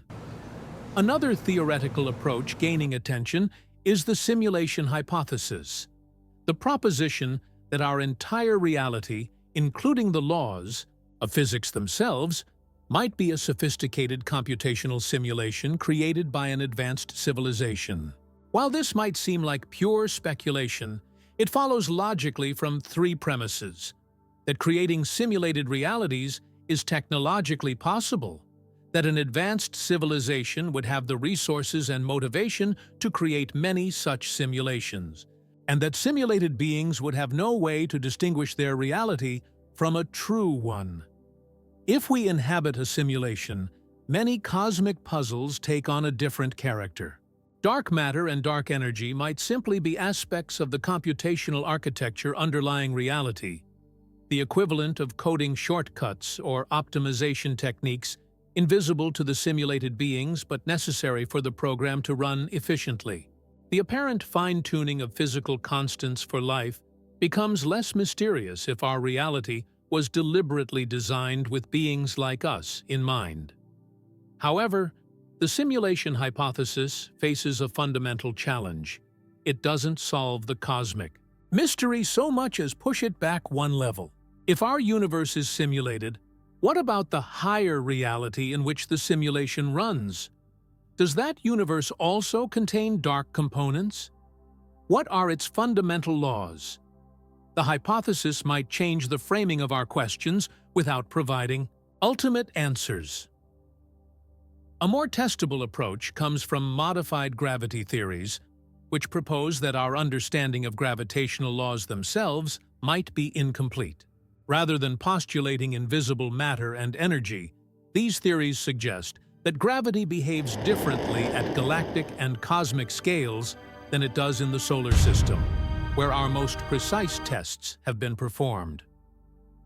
The most prominent modified gravity theory, modified Newtonian dynamics, EBM-UND, proposes that Newton's familiar inverse square law of gravitational attraction receives a small modification at extremely low accelerations, precisely the regime relevant for the outer regions of galaxies where dark matter's effects become apparent. This simple adjustment successfully predicts galaxy rotation curves without invoking dark matter, and it anticipated certain galactic properties that were only later observed. Yet modified gravity theories struggle to explain other lines of evidence. For dark matter, particularly the patterns seen in the cosmic microwave background radiation and the behavior of colliding galaxy clusters.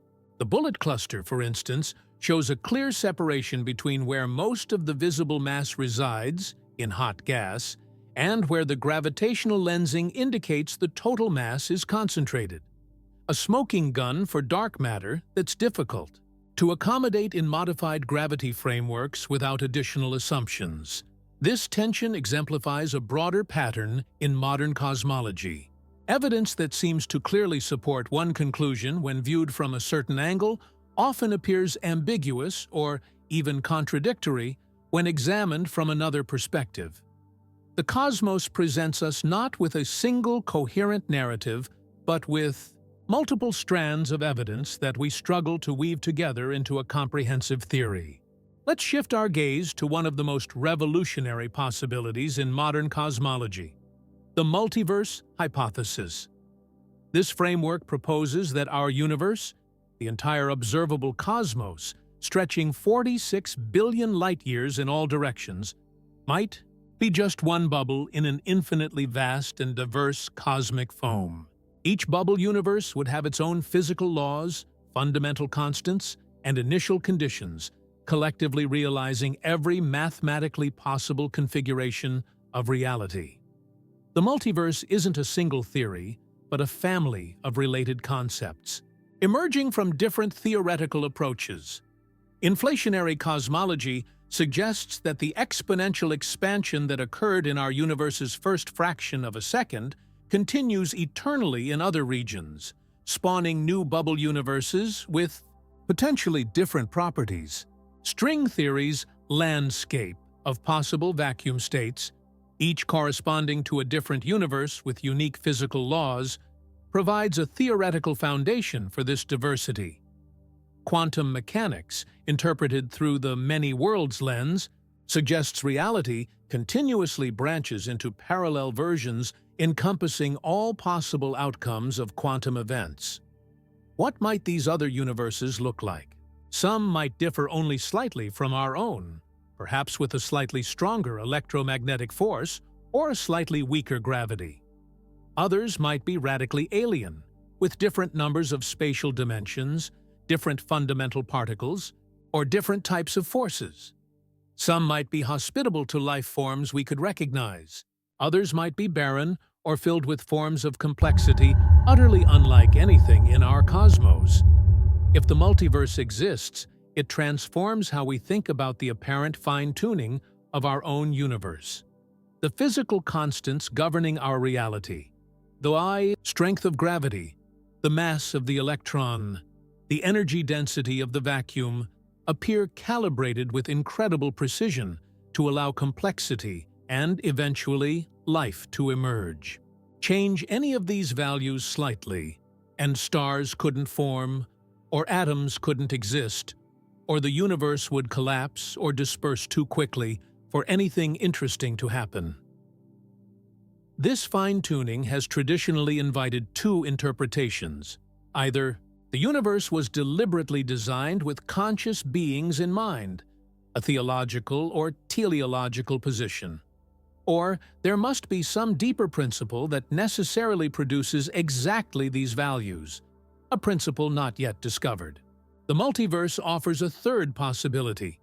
If every possible combination of physical constants exists somewhere in the vast cosmic ensemble, then naturally we find ourselves in one of the rare universes capable of supporting our existence. The apparent fine-tuning reflects not design or necessity, but a selection effect. We can only observe universes compatible with our existence. This perspective extends the Copernican principle to its logical conclusion. Copernicus displaced Earth from the center of the cosmos. Darwin displaced humans from the pinnacle of creation.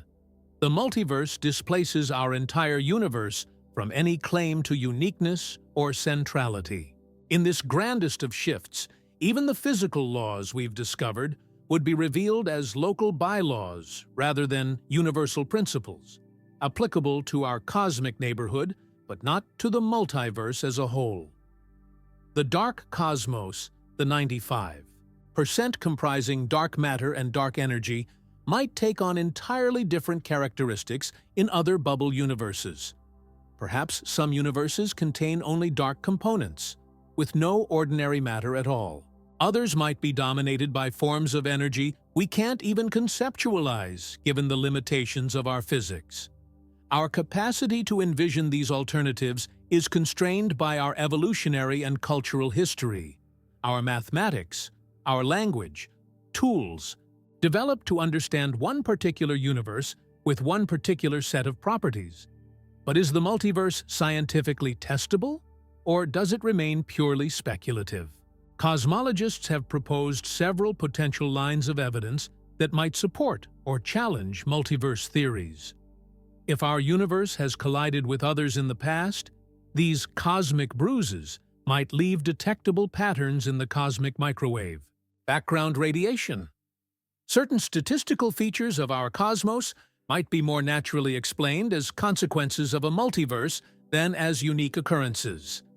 And theoretical frameworks that successfully predict other measurable phenomena might indirectly support multiverse concepts if these concepts form integral parts of those frameworks. Yet we must acknowledge the inherent limitations in testing theories about realities fundamentally disconnected from our own. The scientific method has traditionally relied on observation, experiment, and repeatability, approaches that cannot be straightforwardly applied to other universes by definition beyond our observational reach. This raises profound questions about the boundaries between science, mathematics, and philosophy. Where does empirical knowledge end and abstract reasoning begin? Time, that fundamental dimension along which cosmic evolution unfolds, presents its own profound mysteries. Einstein's relativity revealed that time isn't absolute, but relative to the observer's frame of reference, flowing at different rates for objects moving at different speeds or experiencing different gravitational fields. But deeper questions remain. Is time a fundamental property of reality? Or does it emerge from more basic principles? Does it flow continuously? Or is it quantized into indivisible units? Did it begin with the Big Bang? Or does it extend infinitely into the past? Quantum gravity approaches suggest that space-time itself might be granular rather than continuous, composed of discrete units at the Planck scale, approximately 10⁻⁵ meters. At this incredibly tiny scale, the smooth flow of time we experience would break down into something more fundamental and strange. The ticking of the cosmic clock wouldn't be infinitely divisible, but would proceed in tiny, indivisible jumps. If true, this would mean both space and time emerge from a deeper quantum substrate, perhaps a network of relationships more fundamental than space-time itself. Loop quantum cosmology, applying these principles to the early universe, suggests that the apparent beginning of time at the Big Bang might actually be a transition point, a bounce from a previous cosmic phase. Imagine time not as a line with a starting point, but as a loop, where what appears to be the earliest moment connects to what appears to be the latest, creating a closed time-like curve on the grandest possible scale. Other theoretical approaches propose that time might not be fundamental at all, but emerges from quantum entanglement between particles. Entanglement, that spooky action at a distance that troubled Einstein, creates correlations between particles regardless of the space separating them. Some physicists suggest that these correlations give rise to what we experience as the EEE, flow of time, with the arrow of time pointing in the direction of increasing entanglement. In this perspective, time isn't something the universe exists in, but rather a pattern that emerges from quantum relationships. Might dark energy, the mysterious force accelerating cosmic expansion, relate to the fundamental nature of time itself? Some theoretical models suggest that vacuum energy, a potential explanation for dark energy, arises from quantum fluctuations in the fabric of space-time. These fluctuations represent a kind of borrowing against the future, a manifestation of time's quantum structure. If time flows differently in the dark sector of physics than in ordinary matter, this temporal discrepancy might manifest as the accelerating expansion we observe. Black holes, those cosmic entities where gravity becomes so extreme that nothing, not even light, can escape, represent laboratories for testing these speculative ideas about time, space, and quantum gravity. At the event horizon of a black hole, time as experienced by an infalling observer appears to stop completely from the perspective of a distant observer. This extreme time dilation illustrates how deeply time is woven into the fabric of space.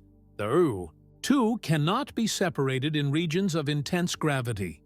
Inside the black hole, our mathematics suggests that space and time switch roles in a sense.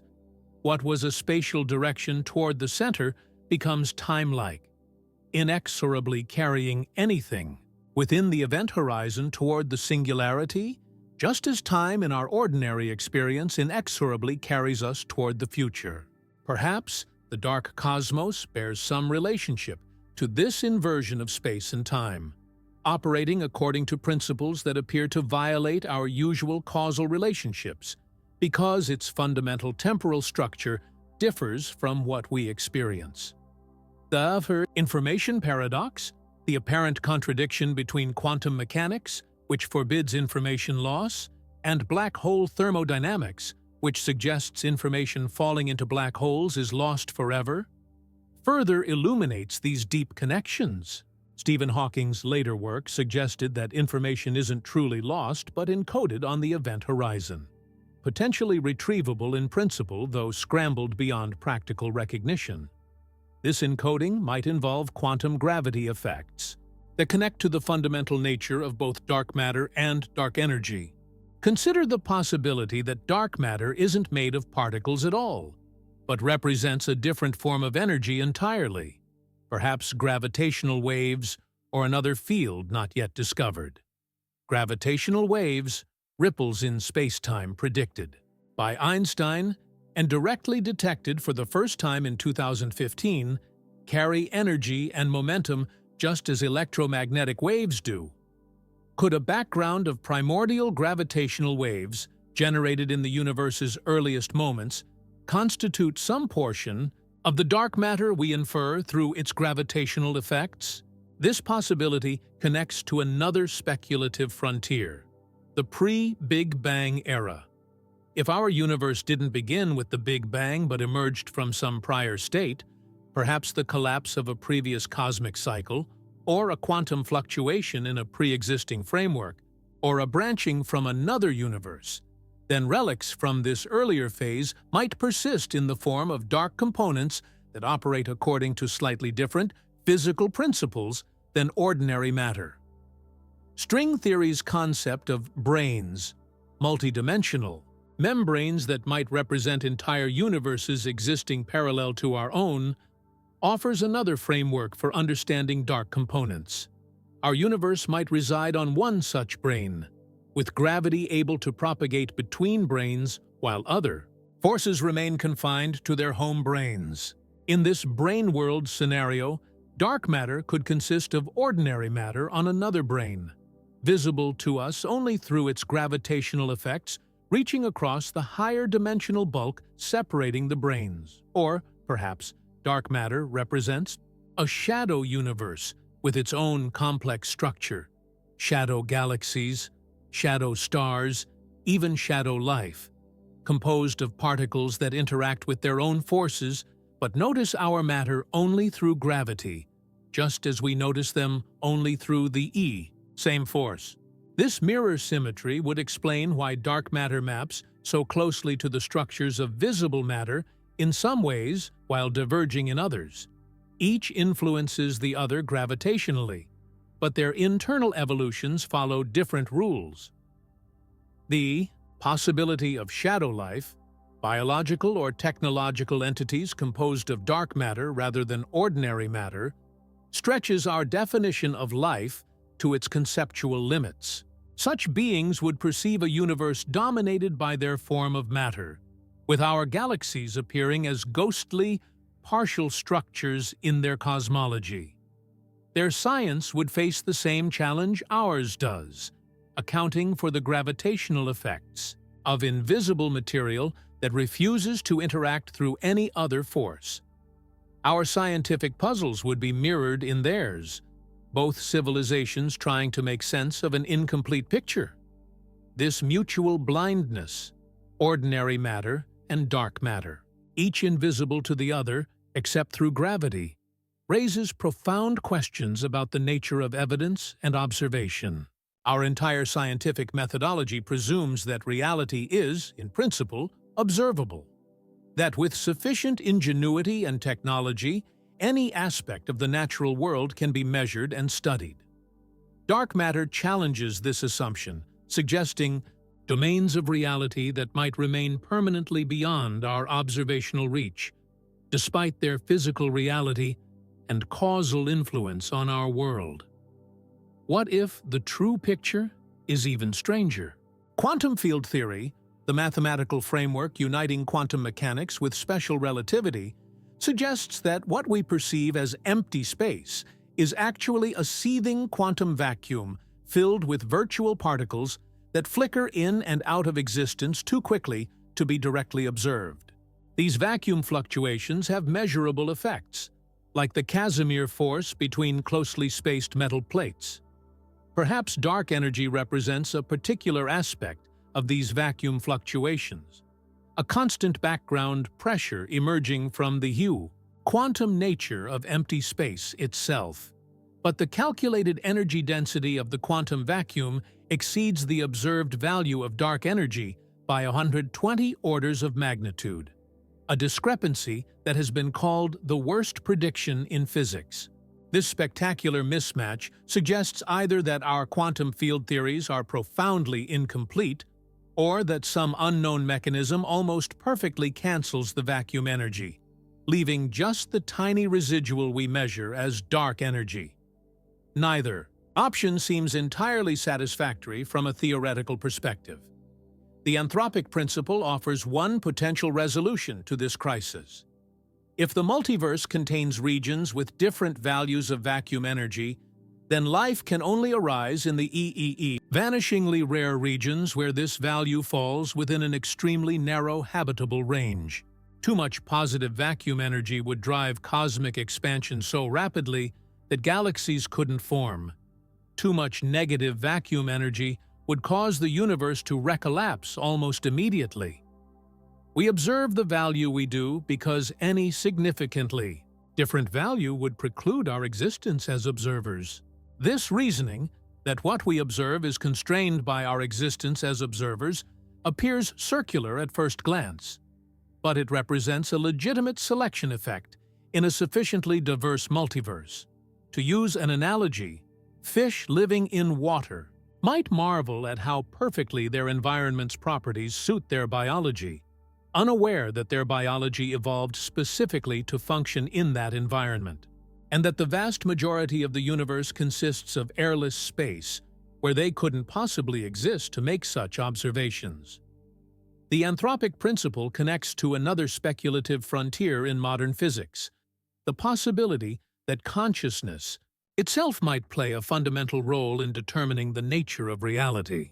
Quantum mechanics, in some interpretations, suggests that observation collapses quantum superpositions into definite states, that conscious observation somehow participates in establishing the very reality being observed. Could the dark components of the universe relate to aspects of reality that remain in an uncollapsed quantum state precisely because they don't interact with consciousness-bearing matter except gravitationally? This admittedly speculative line of inquiry borders on what physicist Wolfgang Pauli called not even wrong, ideas so disconnected from empirical testability that they can't be evaluated scientifically. Yet the history of physics includes multiple examples of concepts initially dismissed as metaphysical that later proved crucial to scientific advancement. The atomic theory, continental drift, and even the Big Bang itself were once considered untestable speculations before observational evidence accumulated in their favor. Moving back toward more testable terrain, let's consider inflation, the theory that the universe underwent a period of exponential expansion in its first fraction of a second, increasing in size by a factor of at least 10 to the power 26 in an unimaginably brief time. This inflationary epoch explains several otherwise puzzling features of our cosmos. Why it appears flat rather than curved, why it looks the same in all directions despite insufficient time for light to traverse the entire observable universe, and why its large-scale structure contains specifically the pattern of density fluctuations we observe. The mechanism driving inflation involves a quantum field that briefly dominated the early universe's energy budget, creating a state resembling a false vacuum that drove the exponential expansion. When this field eventually decayed into ordinary particles through a process called reheating, it set the stage for the familiar Big Bang dynamics of a hot, dense universe gradually cooling and forming structures. But could remnants of this inflationary field persist today in the form of dark energy? Might the same mechanism that solved several cosmological puzzles also explain cosmic acceleration? Some theoretical models propose exactly this connection, suggesting that dark energy represents a tiny residual effect of the same field that drove inflation.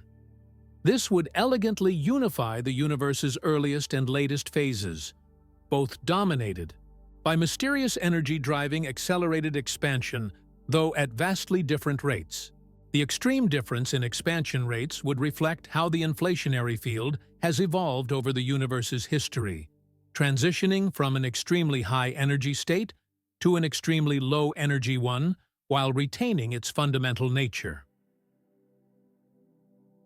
Inflation also connects to the multiverse hypothesis through the concept of eternal inflation. In this scenario, inflation ends in some regions, forming bubble universes like ours, but continues in others, perpetually generating new bubble universes with potentially different properties.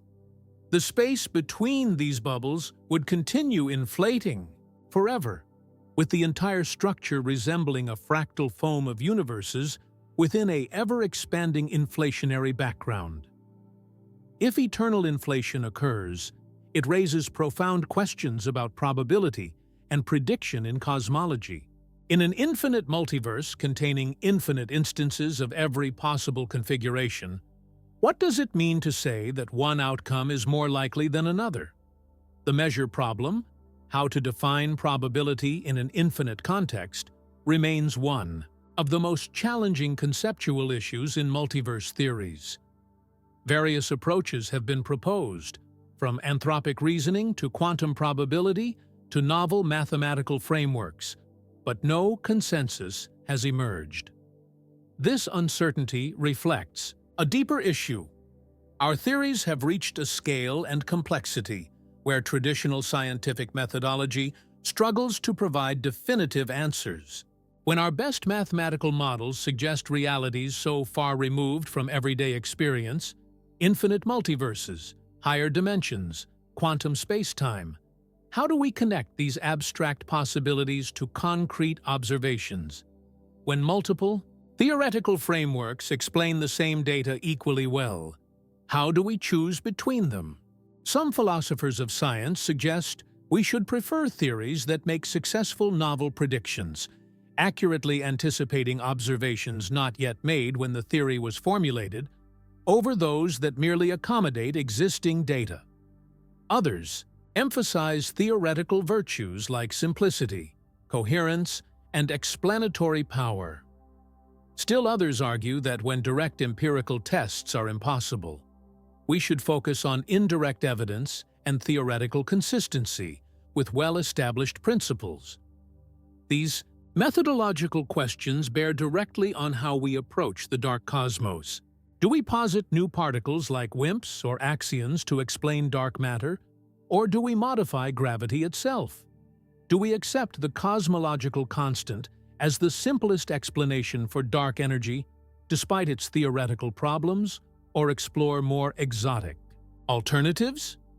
Do we embrace the multiverse as the most natural outcome of our best theories? Or restrict ourselves to the potentially observable universe despite the explanatory advantages multiverse frameworks might offer? The answers aren't purely scientific, but involve philosophical judgments about what constitutes a satisfactory explanation and what standards of evidence apply at the frontiers of knowledge. This doesn't mean anything goes, even the most speculative. Theories must maintain mathematical consistency and compatibility with established observations. But it does mean that cosmology at its cutting edge blends into philosophy, raising questions not just about what exists, but about how we know what exists and what forms of explanation we find intellectually satisfying.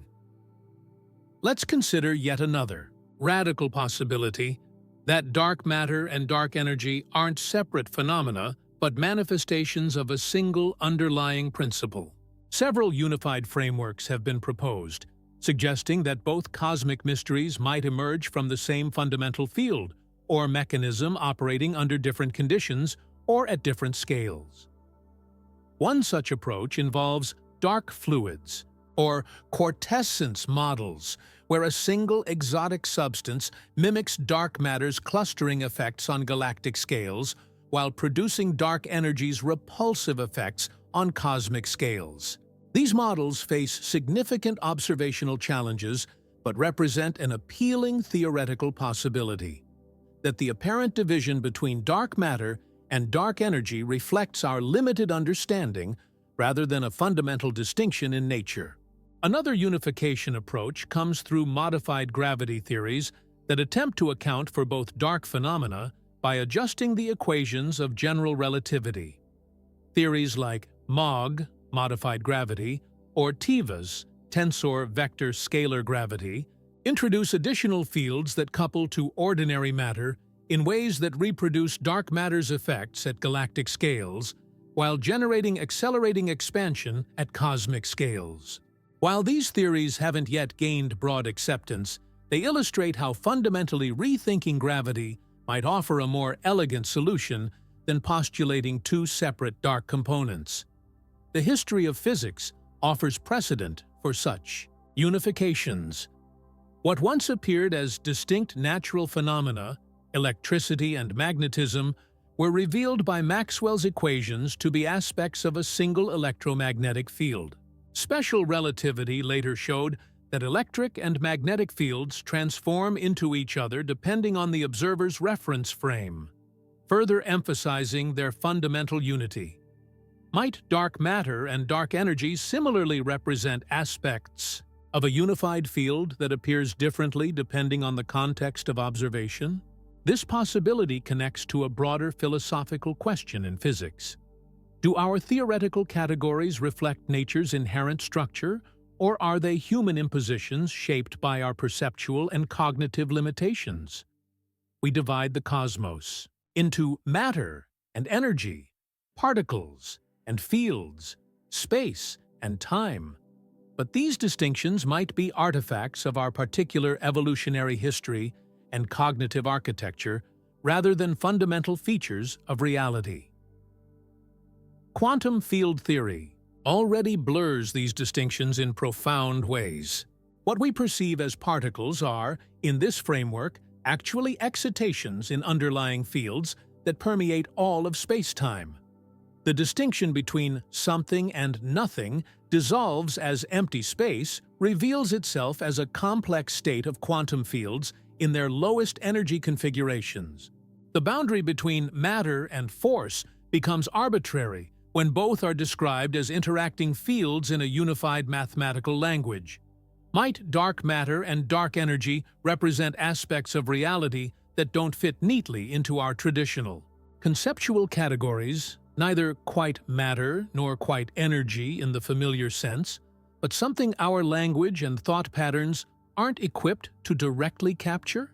This would explain why they appear so mysterious despite their dominant cosmic role. They operate according to principles that don't map cleanly onto our evolved conceptual frameworks. This cognitive mismatch between human minds and cosmic reality parallels challenges in understanding quantum mechanics. The subatomic world behaves according to principles: superposition, entanglement, wave-particle duality, that conflict with our intuitive understanding of how objects should behave. We've developed mathematical tools to calculate quantum phenomena with extraordinary precision, but disagreement persists about what this mathematics actually means about the nature of reality. Perhaps the dark cosmos presents a similar challenge on a larger scale. Phenomena we can model mathematically, but struggle to conceptualize intuitively. Yet history also shows that human ingenuity can transcend the limitations of our evolved intuitions. Mathematics, scientific instruments, and theoretical imagination have repeatedly allowed us to comprehend aspects of reality far removed from everyday experience. From the subatomic to the cosmic scale, from quantum entanglement to curved space-time, we've developed frameworks that extend our conceptual reach beyond what evolution equipped us to directly perceive. The dark cosmos may represent the next frontier. In this ongoing expansion of human understanding, a domain where our current conceptual frameworks prove inadequate, but where new mathematics, new experimental techniques, and new theoretical approaches might eventually illuminate what now appears mysterious. The history of science suggests that today's fundamental puzzles often become tomorrow's textbook knowledge, as revolutionary insights transform apparent paradoxes into comprehensible principles. One promising avenue toward such transformation lies in quantum gravity, the still incomplete effort to unify quantum mechanics with general relativity. Since both dark matter and dark energy involve gravitational effects that don't correspond to observable matter or energy, a deeper understanding of gravity at the quantum level might reveal their fundamental nature. Various approaches to quantum gravity, string theory, loop quantum gravity, causal set theory, asymptotic safety, and others each offer distinct perspectives on how this unification might proceed and what it might tell us about cosmic darkness.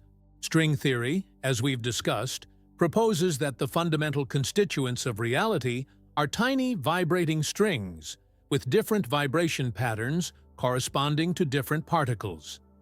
This approach naturally incorporates gravity alongside the other fundamental forces and potentially explains why gravity appears so much weaker than these other forces, because its effects might leak into extra dimensions. Could dark matter consist of gravitons, the hypothetical particles that transmit the gravitational force that have become trapped in our three-dimensional space after being produced in the early universe? Loop quantum gravity takes a different approach, suggesting that space itself is quantized into tiny units at the Planck scale, forming networks of relationships called spin networks. In this framework, gravity emerges from the changing relationships between these fundamental spatial elements, not a force propagated by particles, but a manifestation of spacetime's inherent quantum structure. This perspective suggests that dark matter and dark energy might represent aspects of this quantum spacetime structure that aren't obvious in our current frameworks because they involve deeper layers of spatial relationships. Causal set theory offers yet another angle, proposing that spacetime consists not of a continuous manifold, but of discrete events connected by causal relationships. Which events can influence which other events? This discreteness might have observable consequences at cosmological scales, potentially connecting to both dark matter, through subtle deviations from general relativity's predictions, and dark energy, through a small but non-zero cosmological constant emerging naturally from the theory. These diverse approaches to quantum gravity, though still incomplete, suggest a common theme. What we currently call dark matter and dark energy might ultimately be revealed as manifestations of deeper structural features of spacetime itself, not exotic substances added to an otherwise conventional cosmos, but integral aspects of how space, time, and causality function at their most fundamental level. This perspective resonates with an emerging philosophical position in physics known as structural realism, the view that what's fundamentally real is not things, particles, fields, etc., but the mathematical structures and relationships between them. According to this view, the entities we identify in physical theories are best understood not as independently existing objects, but as nodes in a network of relationships governed by mathematical principles. Dark components might represent structural features of this cosmic network that become apparent only at certain scales or under certain conditions. The language we use to describe these possibilities inevitably falls short. Words like matter, energy, space, and time carry connotations from everyday experience that may be misleading when applied to the foundations of reality. Mathematical equations offer more precise descriptions, but translating these back into ordinary language necessarily involves approximation and analogy. This linguistic limitation doesn't reflect confusion in the theories themselves, but the gap between abstract mathematical structures and the cognitive frameworks we've evolved for navigating the middle-scale world of everyday objects. Despite these challenges, both theoretical and experimental approaches to the dark cosmos continue to advance. The next generation of particle detectors might finally capture a direct interaction with a dark matter particle. Future cosmic surveys might reveal subtle patterns in the distribution of galaxies that distinguish between competing models of dark energy. Advanced gravitational wave observatories might detect primordial gravitational waves from the early universe, providing new constraints on inflation and potentially indirect evidence regarding the nature of cosmic darkness. As we await these developments, we confront a universe vastly stranger and more mysterious than our ancestors imagined, a cosmos where the familiar stars and galaxies represent just the visible tip of a mostly dark cosmic iceberg. Yet this very mystery reflects how far our understanding has progressed. We now know enough to recognize the magnitude of what we don't know, to quantify our ignorance with mathematical precision, and to frame specific questions about the invisible majority of our universe. This precision in our not-knowing represents scientific progress of a profound kind. The dark cosmos invites us to reflect on the limitations of human knowledge and the potential for transcending those limitations through ingenuity, technology, and mathematical imagination. It reminds us that the universe is under no obligation to conform to our intuitions or to reveal its nature in ways immediately comprehensible to minds evolved for very different purposes. Yet it also demonstrates how you've been staring at the stars your entire life. But have they been staring back? As we stand on this cosmic shoreline, where the known universe crashes against the vast ocean of the unseen, it's time to consider not just what this means for science, but what it means for you, for your existence, for every moment you've ever experienced and every choice you've ever made. The cosmos is not just an object of scientific inquiry. It is the arena in which your consciousness has flickered to life, briefly, against the vast darkness. And if 95% of reality remains fundamentally invisible to us, then we must confront a terrifying possibility, that we might be cosmic strangers even in our own home. Take a breath. Feel the air filling your lungs. Oxygen atoms forged in the hearts of long-dead stars. Your body, this collection of stardust temporarily assembled into a thinking, feeling creature, exists within a universe that is mostly unknown to you. You move through dark matter at this very moment.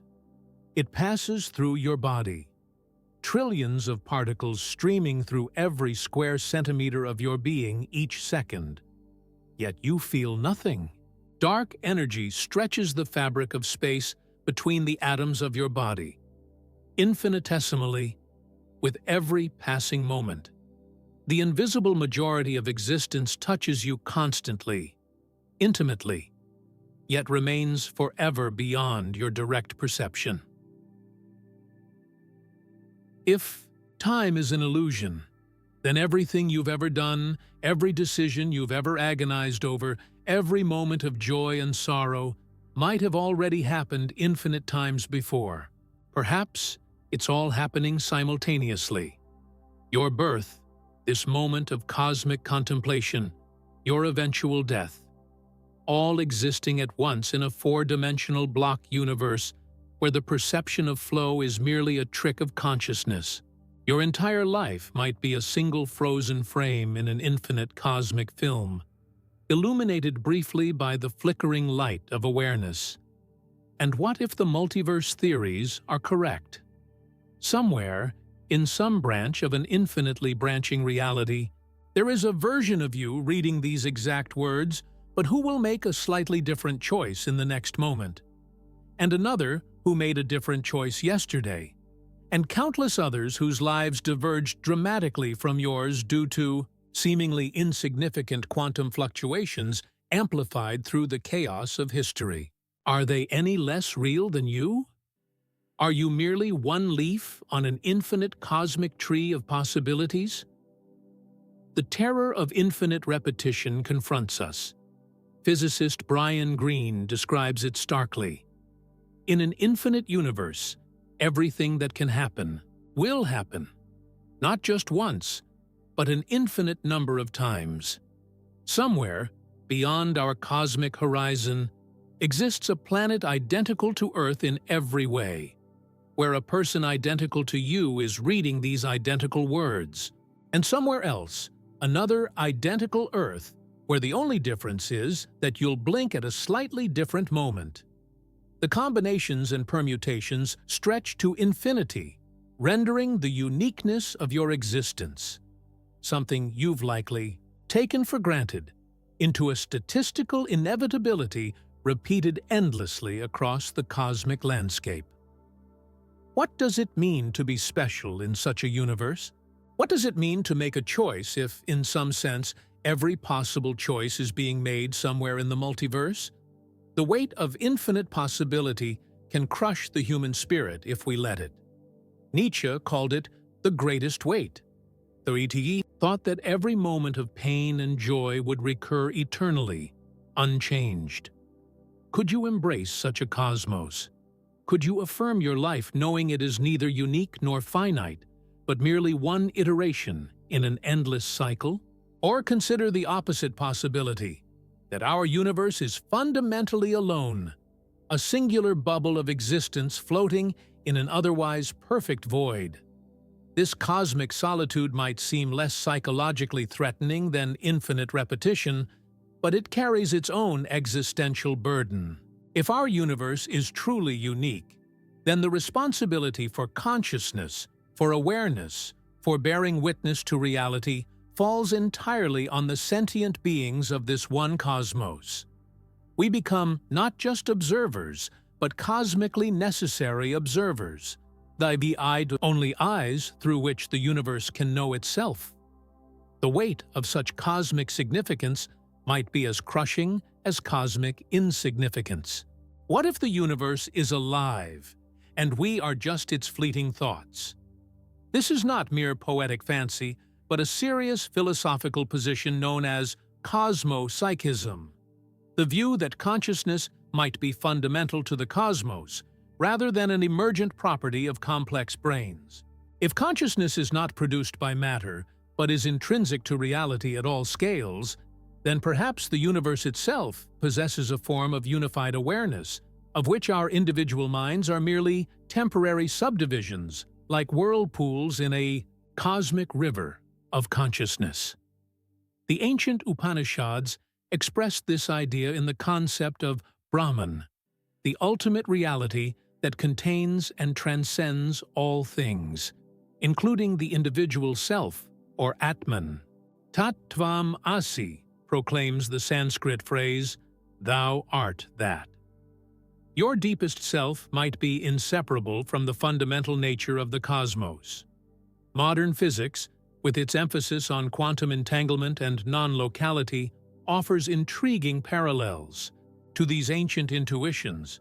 Perhaps the ultimate nature of reality is not matter, but information, not substance, but pattern, not separate objects, but a unified field from which apparent individuality emerges as a limited perspective. Gaze up at the night sky. Those pinpricks of light represent less than 5% of what exists. The vastness between them, seemingly empty, teems with invisible influences. Now, look at your hand. The apparent solidity is an illusion created by electromagnetic forces, with atoms consisting mostly of empty space. Your senses, evolved on the African savanna to track predators and identify edible plants, provide a radically simplified interface with reality, a user-friendly augmented reality headset showing you what you need to survive, not what actually exists. The cosmos does not care about your comfort. It does not arrange itself to be comprehensible to primates whose brains evolved to navigate social hierarchies and track seasonal food sources. That we can understand any of its workings represents an astonishing alignment between our cognitive capacities and the mathematical structures underlying reality. Physicist Eugene Wigner called this the unreasonable effectiveness of mathematics in the natural sciences. The surprising fact that mathematical abstractions created by human minds so perfectly describe the physical world. Is this a cosmic coincidence, or does it hint at a deeper connection between mind and reality? Consider the possibility that the universe could have been otherwise. The specific values of fundamental constants, the strength of gravity, the mass of elementary particles, the energy density of the vacuum, appear exquisitely calibrated to allow complexity and, eventually, life to emerge. Change any of these values slightly, and stars couldn't form, or atoms couldn't exist, or the universe would collapse or disperse too quickly for anything interesting to happen. Is this apparent fine-tuning mere coincidence, evidence of purposeful design, or the inevitable result of cosmic natural selection in a multiverse where all possible combinations eventually occur? The answer to this question carries profound implications for your place in the cosmos. Are you the result of an astronomically improbable series of coincidences, a statistical miracle never to be repeated? Are you the intended outcome of a universe, designed with conscious beings in mind? Or are you one instance of an inevitable pattern recurring endlessly throughout an infinite multiverse? Each possibility carries a different existential weight, a different relationship between your brief existence and the vast cosmos that spawned you. What does it mean to be human in a universe dominated by forces we cannot directly perceive? Our ancestors created mythologies to explain lightning, disease, and the movements of celestial bodies, phenomena they could observe but not understand. We now face a different kind of mystery, effects we can measure mathematically but cannot directly experience. Dark matter and dark energy shape the largest structures in the cosmos, determine the fate of galaxies, and may have enabled our very existence, yet they remain forever invisible to our biological senses. We inhabit a universe mostly made of something we cannot see, touch, or feel, a humbling reminder of the limitations of human perception. The philosopher Thomas Nagel famously asked what it is like to be a bat, a creature whose primary sensory modality, echolocation, is entirely foreign to human experience. We can study bat behavior, measure their brainwaves, even map their neural pathways, but we can never truly know what it feels like to navigate the world through sound the way a bat does. Now extend this thought experiment cosmic distances. What would it be like to be a being composed of dark matter? What sensory modalities might such an entity possess? What would its consciousness be like? Could such beings exist all around us, passing through our world like ghosts, as invisible to us as we might be to them? This thought experiment isn't merely fanciful, but highlights the potential for entirely different forms of complexity, perhaps even consciousness, to exist in domains fundamentally inaccessible to our observation. The universe may contain intelligences as far beyond our comprehension as quantum mechanics is beyond the grasp of a jellyfish. Our cosmic loneliness, the apparent absence of other technological civilizations, despite the vastness of the visible universe, might be an illusion born of our limited perceptual capacities. We might be surrounded by a cosmic conversation we cannot hear, conducted in frequencies we cannot detect, by beings whose very substance lies beyond our scientific reach. Now, let me show you the true face of cosmic horror. It's not the possibility of hostile aliens or imminent extinction.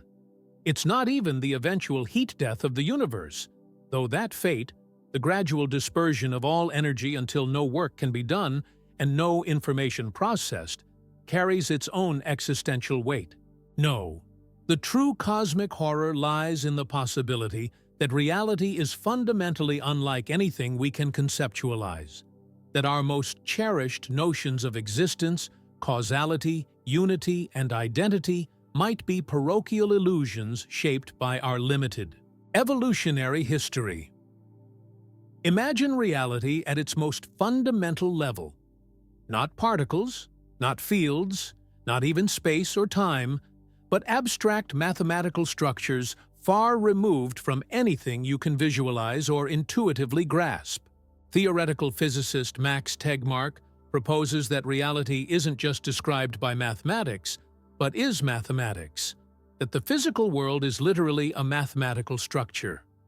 In this view, what we experience as material reality emerges from relationships between abstract entities that exist outside of space and time as we understand them. Your conscious experience in such a framework would be a particular pattern of information processing occurring within this mathematical structure, not something happening to a physical brain in a physical universe. The horror isn't that such a view might be wrong, but that it might be right, that what we experience as the solid ground of physical reality might dissolve upon closer examination into patterns of pure abstraction. The philosopher Immanuel Kant argued that we can never know the thing in itself, the ultimate nature of reality beyond our perception of it. Modern physics and cosmology suggest he might have been right in ways he could never have imagined. The cosmos we inhabit might be, at its deepest level, forever beyond our conceptual grasp. Not because we aren't smart enough, but because our minds evolved to navigate a particular scale of reality using cognitive tools fundamentally unsuited to understanding reality as a whole. And yet, here's the twist. We've managed to catch glimpses of this deeper reality through mathematics and experiment. We've detected the gravitational waves from colliding black holes billions of light years away. We've confirmed quantum entanglement between particles separated by kilometers. We've inferred the existence of dark matter and dark energy through their gravitational effects on the visible cosmos. These achievements suggest that our cognitive limitations, while real, aren't absolute, that through creativity, collaboration, and technological extension, we can transcend the perceptual prison of our evolutionary history and grasp aspects of reality far beyond what natural selection equipped us to understand. This cosmic predicament, trapped within human perception, yet capable of glimpsing beyond it, defines our moment in cosmic history. We exist at a unique juncture, the first generation of humans to recognize that most of the universe lies beyond our direct perception, yet also the first to develop the mathematical and technological tools to begin mapping this invisible territory. Earlier civilizations created cosmologies based entirely on what they could observe with the naked eye. Future civilizations, should any survive the death of our sun, might inhabit a cosmos where the evidence that led to our current understanding has been erased by accelerating expansion. We occupy a privileged moment when the universe's history and fate are still legible in the night sky. Doesn't this realization change how you see your own life? Your brief existence coincides with this unique cosmic window, a time when beings like you can first comprehend the scale and strangeness of the universe, while still witnessing the evidence that makes such comprehension possible. You were born, too late to believe the Earth is the center of creation, but too early to see all other galaxies fade beyond our cosmic horizon. You exist in what future civilizations might consider a golden age of cosmology, a time when the universe's large-scale structure, evolutionary history, and dominant components were first mapped and measured. Feel the vertigo of cosmic scale.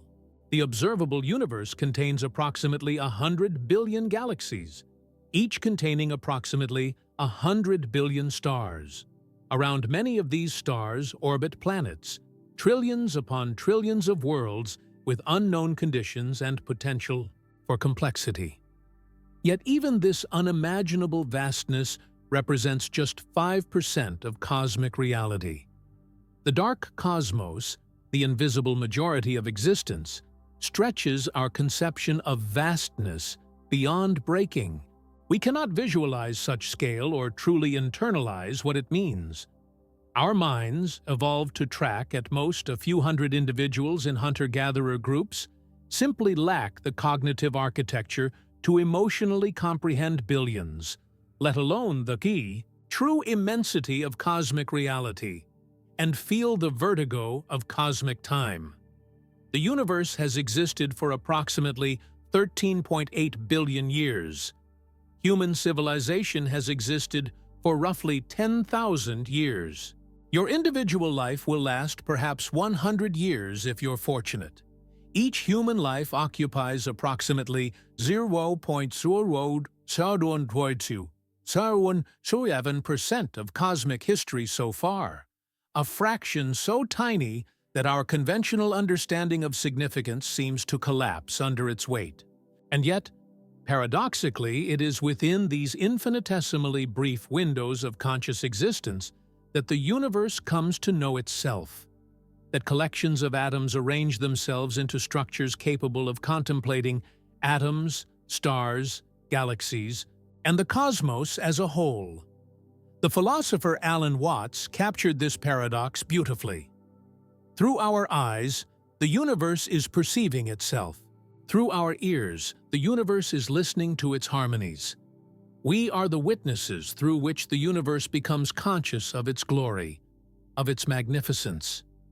This isn't mystic sentimentality, but a straightforward observation. Consciousness, whatever its ultimate nature, represents the universe's capacity to become aware of itself, to transform from mere existence into existence that knows it exists. Your awareness, however limited, remains a cosmic achievement of profound significance, regardless of its brevity. But what if consciousness itself connects to the dark cosmos in ways we don't yet understand? Some interpretations of quantum mechanics suggest that consciousness plays a fundamental role in collapsing quantum superpositions into definite states, that observation itself participates in establishing the very reality being observed. While mainstream physics generally avoids such interpretations, preferring explanations that don't involve consciousness directly, the measurement problem in quantum mechanics remains unresolved. The boundary between observer and observed, between the conscious mind and the physical world it perceives, may be more porous than our intuitions suggest. Imagine that dark matter, rather than consisting of particles, represents a field of potentiality, states, that remain in quantum superposition until collapsed by interaction with conscious observation. Such a scenario would connect human consciousness directly to cosmic structure, making observers not merely passive recipients of an independently existing reality but active participants in determining which of many possible realities becomes actualized. This speculative possibility bridges ancient mystical intuitions about the connection between mind and cosmos with cutting-edge physics in potentially fruitful ways. Or consider a more unsettling possibility, that consciousness itself might be affected by dark components of the universe in ways we cannot detect. If dark matter can pass through ordinary matter without interaction, might it also pass through our brains, perhaps with subtle effects on neural processing that fall below the threshold of scientific measurement? Could the moods and thoughts you consider most intimately your own be influenced by cosmic forces fundamentally beyond your perception? This possibility raises profound questions about free will, identity, and the boundary between self and world that have troubled philosophers for millennia. The cosmic void stares back at you, You occupy a universe mostly composed of something you cannot directly experience, surrounded by influences you cannot see, permeated by forces you cannot feel. Your senses, your science, even your mathematics can map the shadows these invisible components cast, but cannot directly illuminate their nature. This epistemic limitation isn't a temporary gap in knowledge awaiting the next experimental breakthrough, but potentially a fundamental constraint on what beings composed of ordinary matter can know about reality as a whole. And yet, paradoxically, you know this. You can recognize the limitations of your knowledge, can reason about domains of reality fundamentally beyond your direct perception. This reflective capacity, this ability to contemplate what lies beyond the boundaries of human experience, represents one of consciousness's most remarkable features.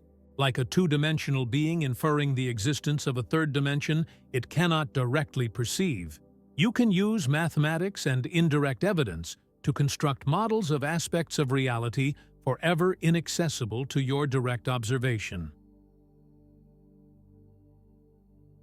Tilt the weight of this cosmic predicament, born into a universe largely invisible to you, equipped with senses that detect just a fraction of reality, yet capable of recognizing these limitations and reaching beyond them through abstraction, imagination, and collaborative investigation. The dark cosmos isn't just a scientific puzzle, but an existential one, challenging not just what you know, but how you know, not just your place in the universe, but your capacity to comprehend that universe in the first place. What does it mean to be human in such a reality? The philosopher Albert Camus suggested that the fundamental human question is whether life is worth living in an apparently indifferent universe. The dark cosmos adds a new dimension to this question. Is meaning possible in a universe that is not merely indifferent but fundamentally alien to human perception, where 95% of reality lies beyond direct experience? Can beings composed of the cosmic minority find purpose in a universe dominated by forms of existence they can never directly know? The history of science offers one response to this existential challenge.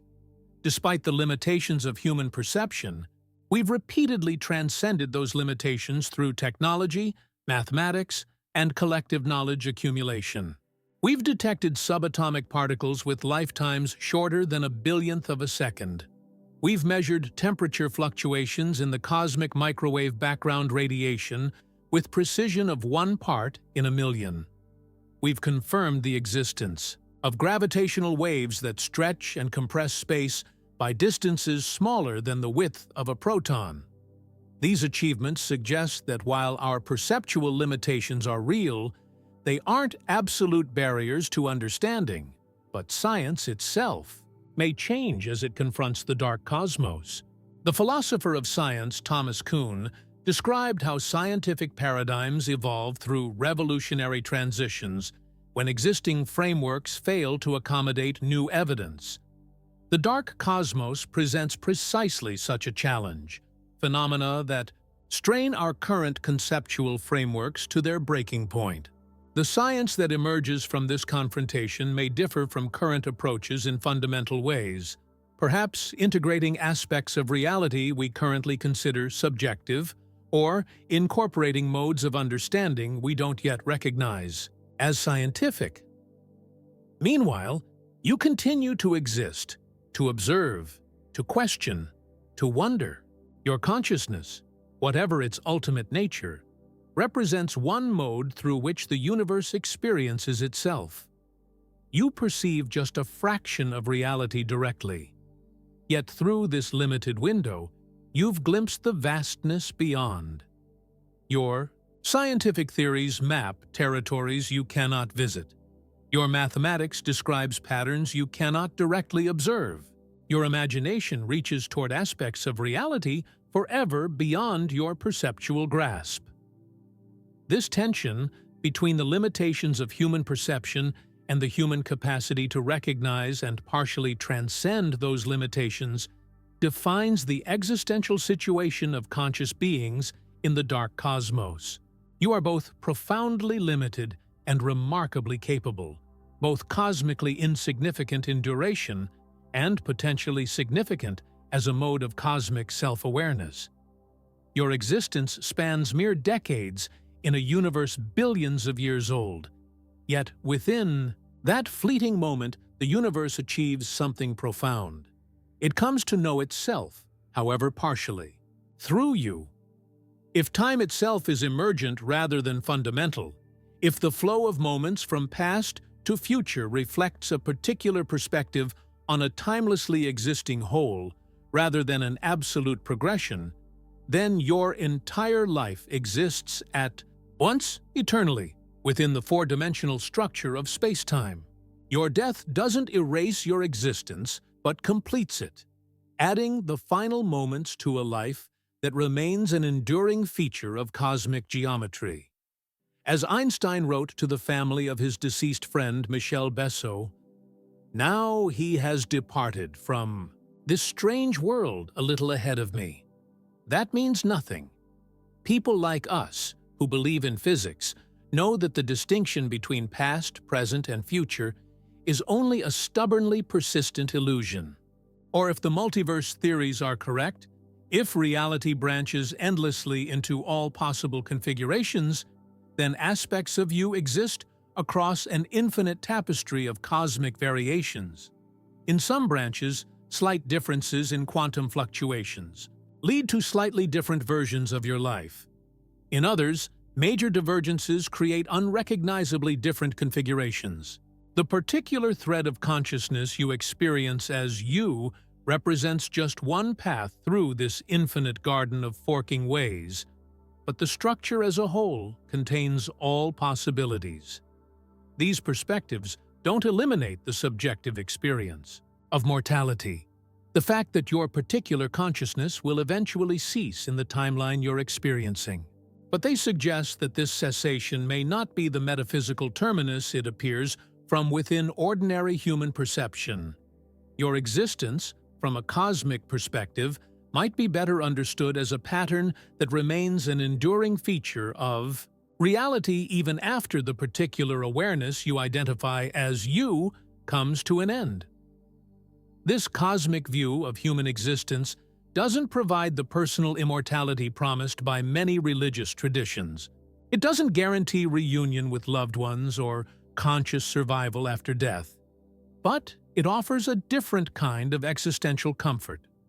The recognition that your life, however brief, represents a genuine feature of cosmic reality, a configuration of matter and energy and information that, once having existed, remains in some sense an enduring aspect of the universe's structure, even if your subjective awareness of it ceases. Now feel the sublime beauty of this cosmic situation. You exist in a universe of unimaginable vastness and complexity, mostly composed of forms of matter and energy you cannot directly perceive, governed by laws whose ultimate nature may exceed human comprehension. Yet through science, mathematics, art, and philosophy, you reach toward understanding this reality that simultaneously contains you and transcends you. Your consciousness, itself a phenomenon of profound mystery, contemplates the larger mystery of cosmic existence. There is grandeur in this view of life. This recognition of both the limitations of human perception and the remarkable human capacity to recognize and partially transcend those limitations. The dark cosmos, with its invisible majority and mysterious forces, doesn't diminish human significance, but transforms it.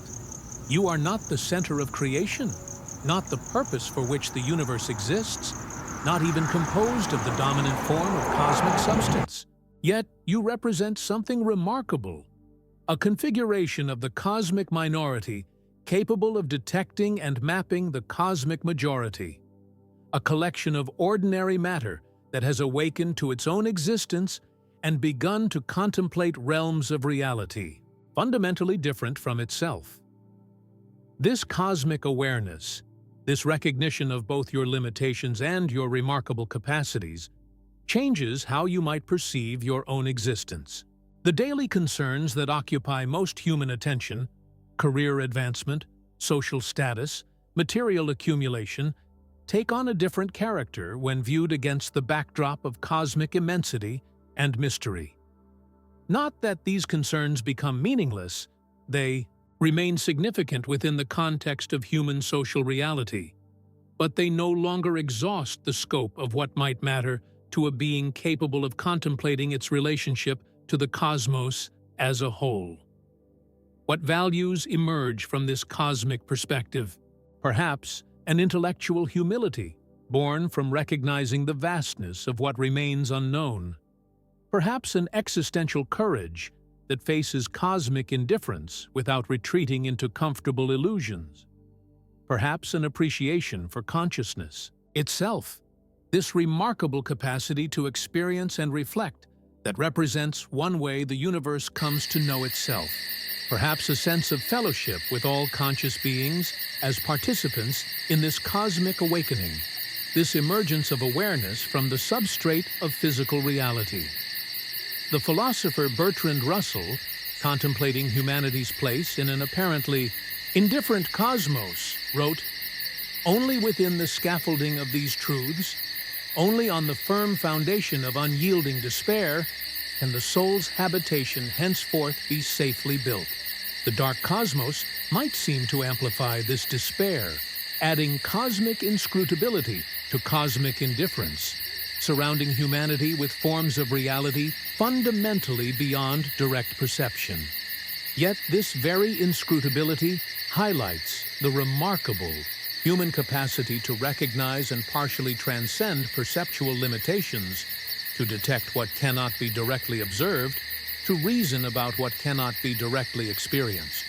And this capacity suggests not despair, but wonder might be the appropriate response to cosmic darkness. Wonder at the universe's vastness and complexity. Wonder at the mathematical structures that govern both the visible and invisible cosmos. Wonder at consciousness itself, this remarkable phenomenon through which collections of ordinary matter become aware of themselves and their cosmic context. Wonder at the human ability to recognize perceptual limitations and develop tools, technological, mathematical, conceptual, to partially overcome those limitations. Look up at the night sky one more time. The stars you see represent less than 5% of cosmic reality. Between and beyond them stretches the dark cosmos, invisible to your direct perception, yet known through its gravitational effects. Your existence spans a mere cosmic eye blink, yet within that briefest of moments, you've glimpsed aspects of reality far beyond what evolution equipped you to perceive. Through science, mathematics, and determined investigation, you've detected the presence of cosmic components that might otherwise have remained forever unknown. Your consciousness, however limited, remains a remarkable feature of cosmic reality, a configuration of the visible minority that has awakened to its own existence and begun to map the invisible majority. This is your cosmic situation, surrounded by darkness yet capable of detecting it, composed of the cosmic minority yet aware of the cosmic majority, limited in perception yet able to recognize and partially transcend those limitations, brief in duration yet potentially significant as a mode of cosmic self-awareness. The universe doesn't revolve around you, wasn't designed with you in mind, and may, in its fundamental nature, exceed what beings like you can comprehend. Yet, through you, through consciousness, the cosmos achieves something remarkable. It comes to know itself, however partially and imperfectly, through entities composed of its own substance. The dark cosmos isn't just a scientific frontier, but an existential one, challenging not just what you know, but how you know. Not just your place in the universe, but your capacity to comprehend that universe in the first place. Yet this challenge doesn't diminish human significance, but transforms it, revealing consciousness as one way the universe achieves self-awareness, one mode through which cosmic reality contemplates itself. Your existence, however brief and limited, participates in this ongoing cosmic awakening, this emergence of awareness from the substrate of physical reality. The universe doesn't need you, didn't evolve for you, and will continue long after you're gone. But while you exist, you represent something remarkable. The cosmos gazing at itself through eyes made of stardust, contemplating realities far beyond what those eyes can directly perceive. We stand now at the precipice of understanding, at the boundary between what we know and what may forever remain beyond our grasp. The universe has revealed itself to be stranger than we could have imagined, dominated by invisible forces, shaped by energies we cannot directly detect, potentially just one bubble in an infinite cosmic foam. But what if everything we've discussed so far, all these mind-bending theories and cosmic mysteries, represents just the surface of a much deeper reality? Imagine standing on the shore of a vast ocean at night. The waves crash against your feet, and you can hear the immensity of the waters stretching into darkness. You have maps of the ocean floor, sonar readings of the depths, knowledge of currents and tides, but you have never descended into the abyss, never witnessed firsthand the strange creatures and geological formations that exist in those pressurized depths. This is our position in the cosmos, armed with equations and observations, but fundamentally separated from the ultimate nature of what we study. Now, as we approach the summit of our cosmic journey, let us consider one final breathtaking possibility. A perspective so profound, it recontextualizes everything we've explored. What if the universe is not just mostly invisible to us, but fundamentally misunderstood? What if the cosmos is not primarily a physical system at all, but an informational one? The physical universe, with its galaxies and black holes, its dark matter and dark energy, may be a surface-level manifestation of a deeper reality built not from particles or fields, but from bits of information. This isn't mere speculation or philosophical fancy. A growing number of physicists have begun to suspect that information may be more fundamental than matter or energy, that the universe is, at its foundation, a vast information processing system. Imagine the cosmic panorama from this perspective. Galaxies spiral not just because of gravity and dark matter, but because these visible structures represent informational patterns unfolding according to algorithmic rules. The apparent physical constants that govern reality, the strength of forces, the masses of particles, might be parameters in this cosmic computation. The distinction between something and nothing, between matter and empty space, dissolves into differences in informational content and complexity. This view connects to the holographic principle we discussed earlier, the idea that all the information contained in a volume of space can be encoded on its boundary. But it goes further, suggesting that reality itself might be a kind of simulation or computation, not necessarily one created by conscious designers, but perhaps a natural process emerging from mathematical necessity.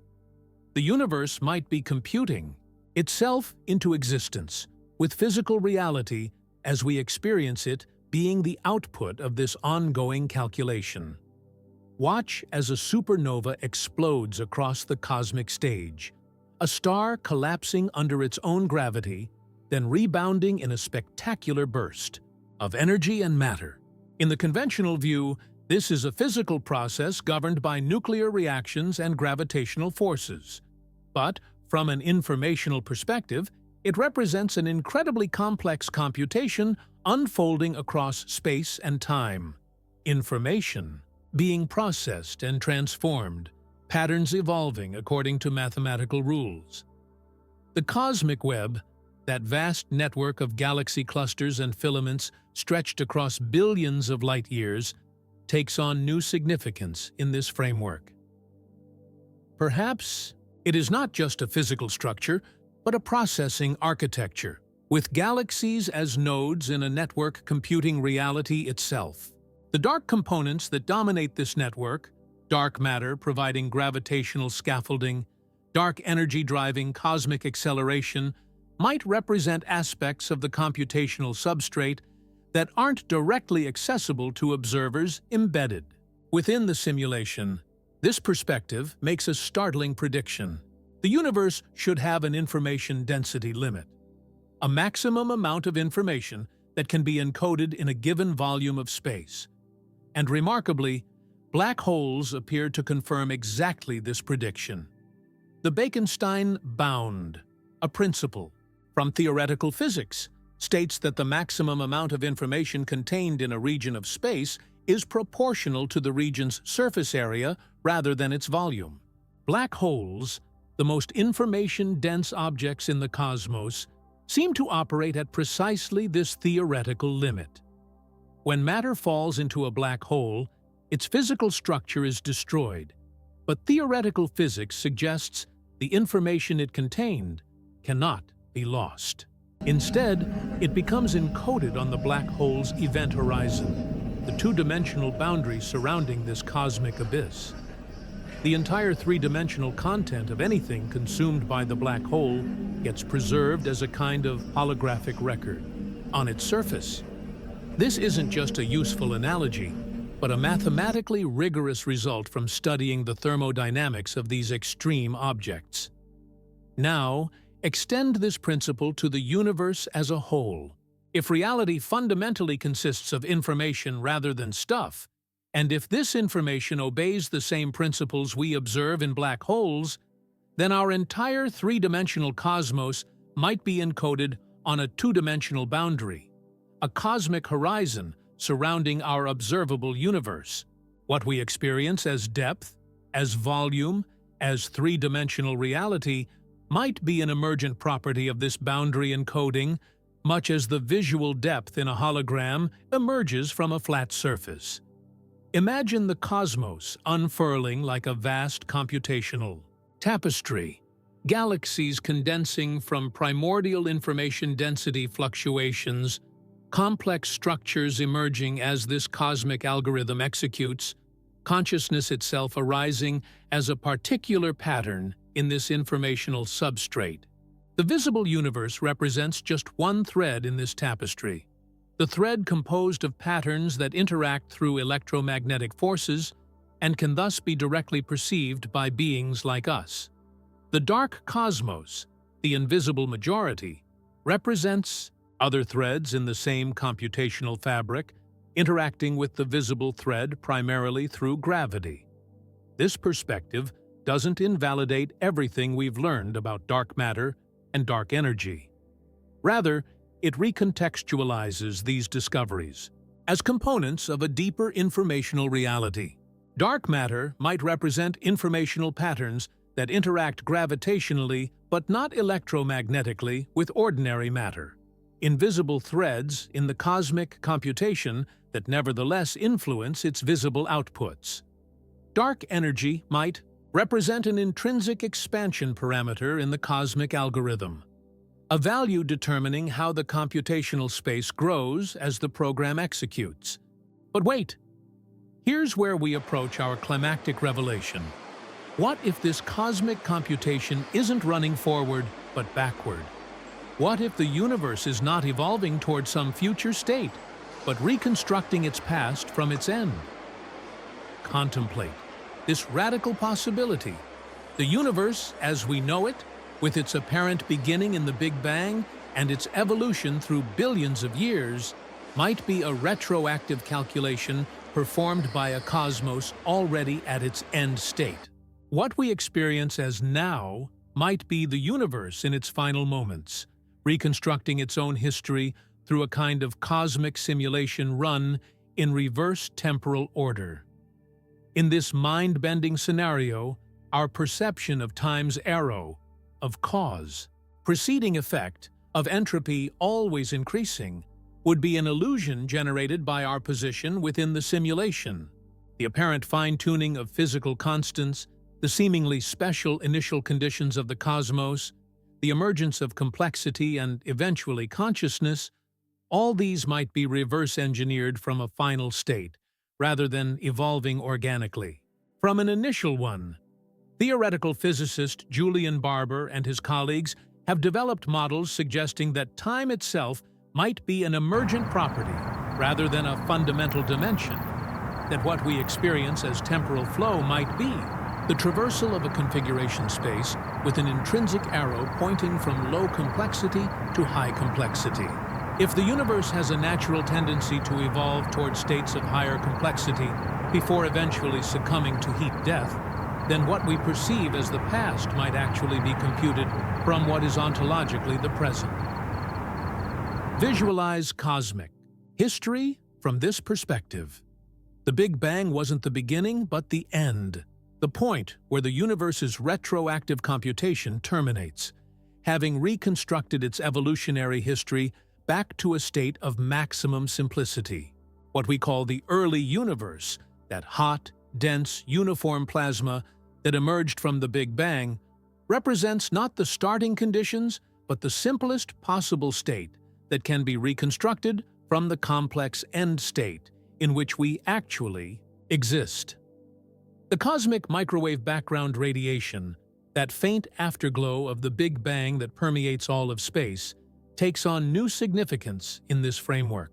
Perhaps it represents not the earliest light released after the Big Bang, but the final echo of the universe's computational boundary, the simplest state that can be derived from working backward from cosmic complexity. We perceive it as coming from the distant past, but ontologically it might represent the furthest extent of the universe's retrocausal computation. This reversal of perspective connects to something even more profound, the anthropic principle we discussed earlier. The universe appears fine-tuned for the emergence of complexity and eventually life, not because it was designed that way or because we observe one of infinitely many multiverse branches, but because its final state includes conscious observers reconstructing its history. The cosmic parameters appear calibrated to allow our existence because our existence is part of the end state from which the cosmic computation runs backward. Imagine the universe as a vast puzzle-solving system working in reverse, starting with the current state of cosmic complexity and calculating what simpler states must have preceded it. The laws of physics as we understand them would represent not fundamental rules governing how reality evolves forward in time, but constraints on how it can be reconstructed backward. Quantum indeterminacy, the inherent probabilistic nature of subatomic reality, might reflect not true randomness, but the ambiguity involved in reconstructing unique causes from specific effects. This retrocausality wouldn't necessarily involve conscious intent or purpose.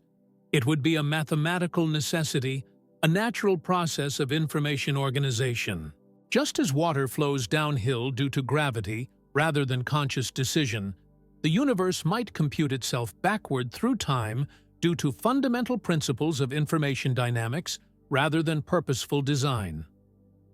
Watch as galaxies collide.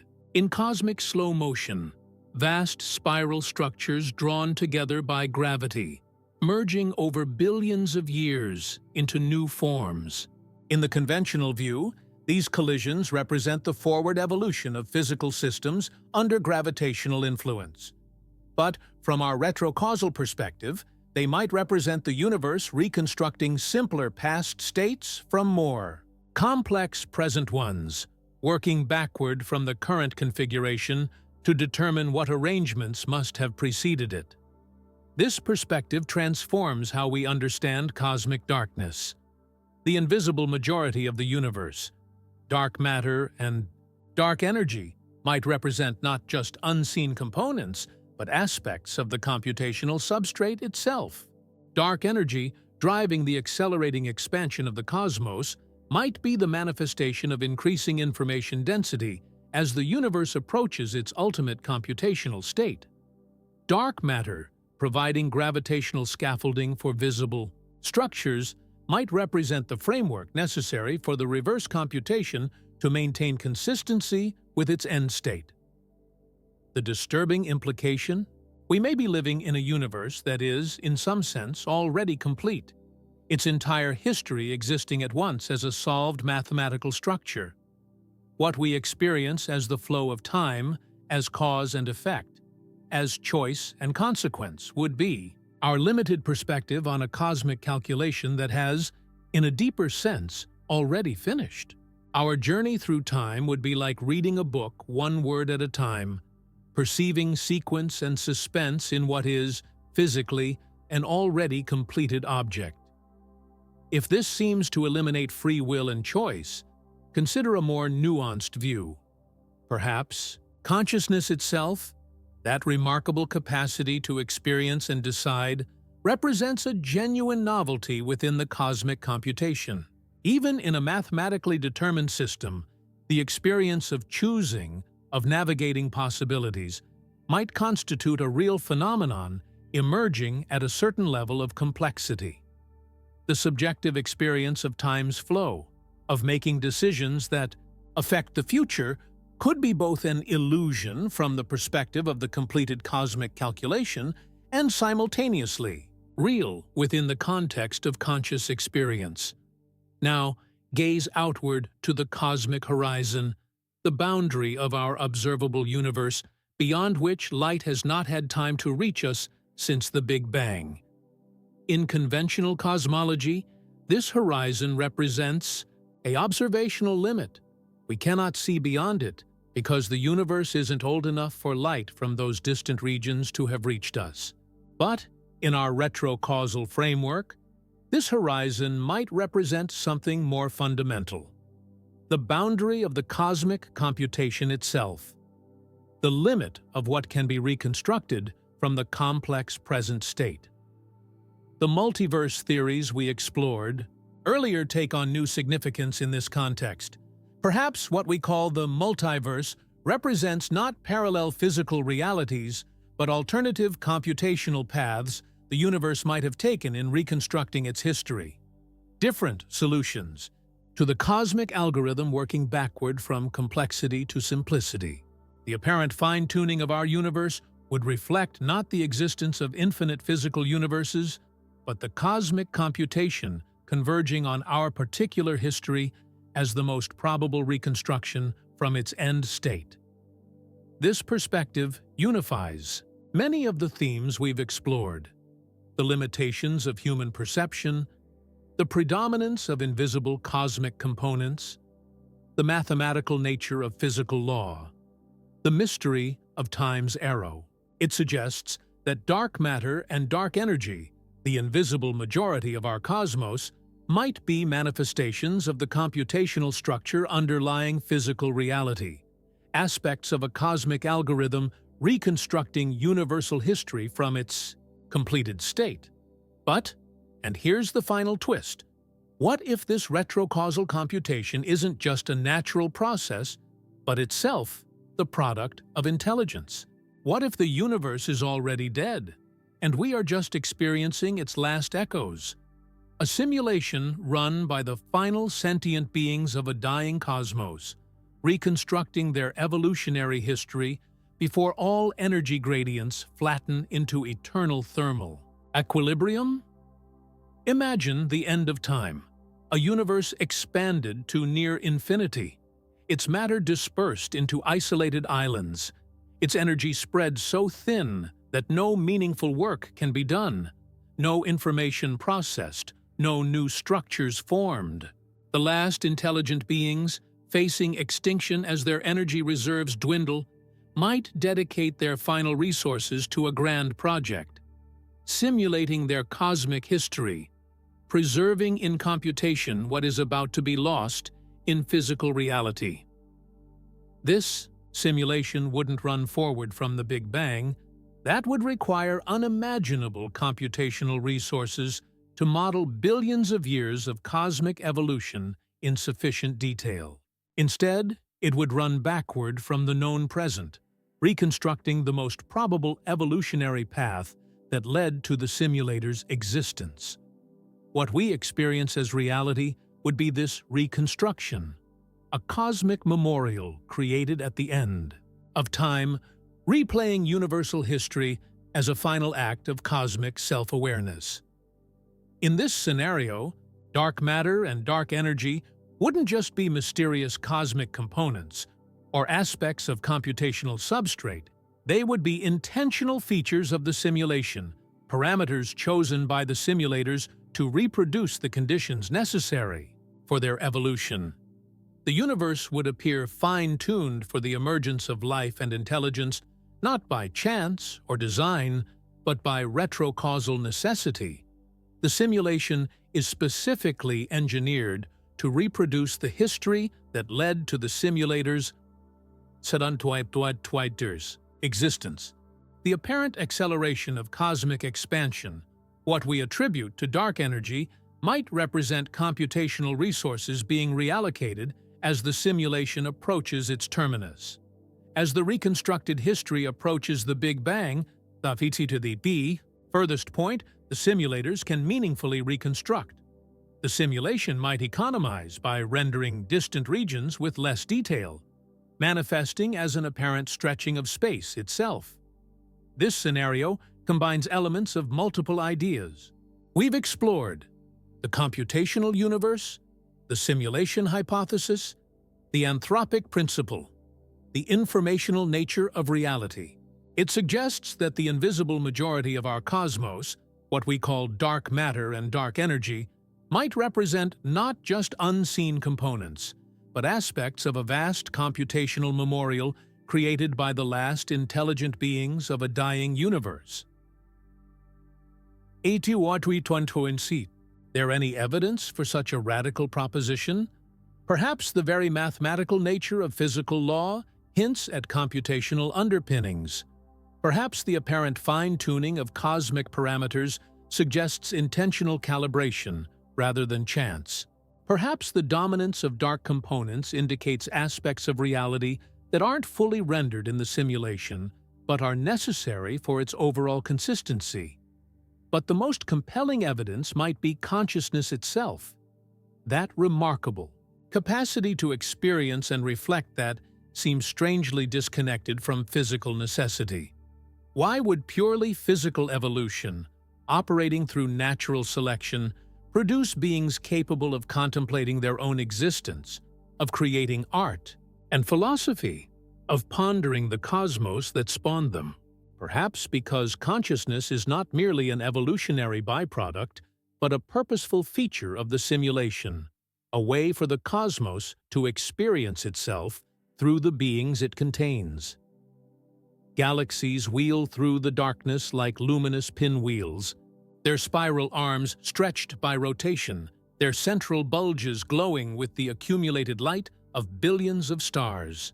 Vast filaments of galaxies stretch across billions of light-years, forming a cosmic web whose structure reflects fluctuations in the early universe, amplified through billions of years of gravitational interaction. Supermassive black holes lurk. At galactic centers, their immense gravity bending light and space, creating quasars that outshine entire galaxies when matter spirals into their depths. And permeating it all, invisible to direct detection but inferred through its gravitational effects, dark matter cradles these luminous structures, determining their rotation, their movement, their very existence. These cosmic wonders take on new significance viewed through our retrocausal lens.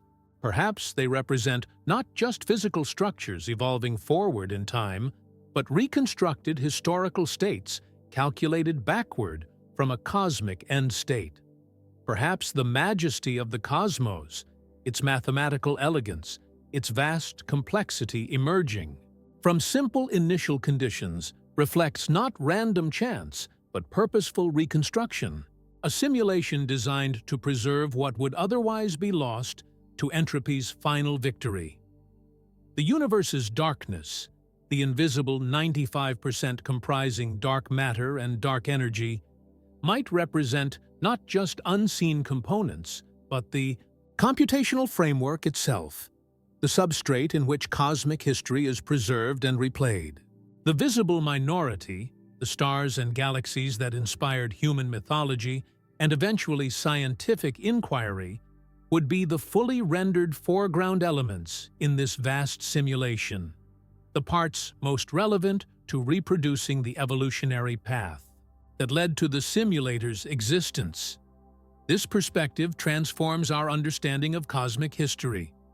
The Big Bang would represent not the beginning of physical reality, but the endpoint of the cosmic reconstruction, the furthest point into the past that the simulators could meaningfully calculate from their position at time's end. The apparent expansion of the universe would represent not physical movement through space, but increasing computational detail as the simulation progresses from the maximally simple early universe toward the complexity of the present.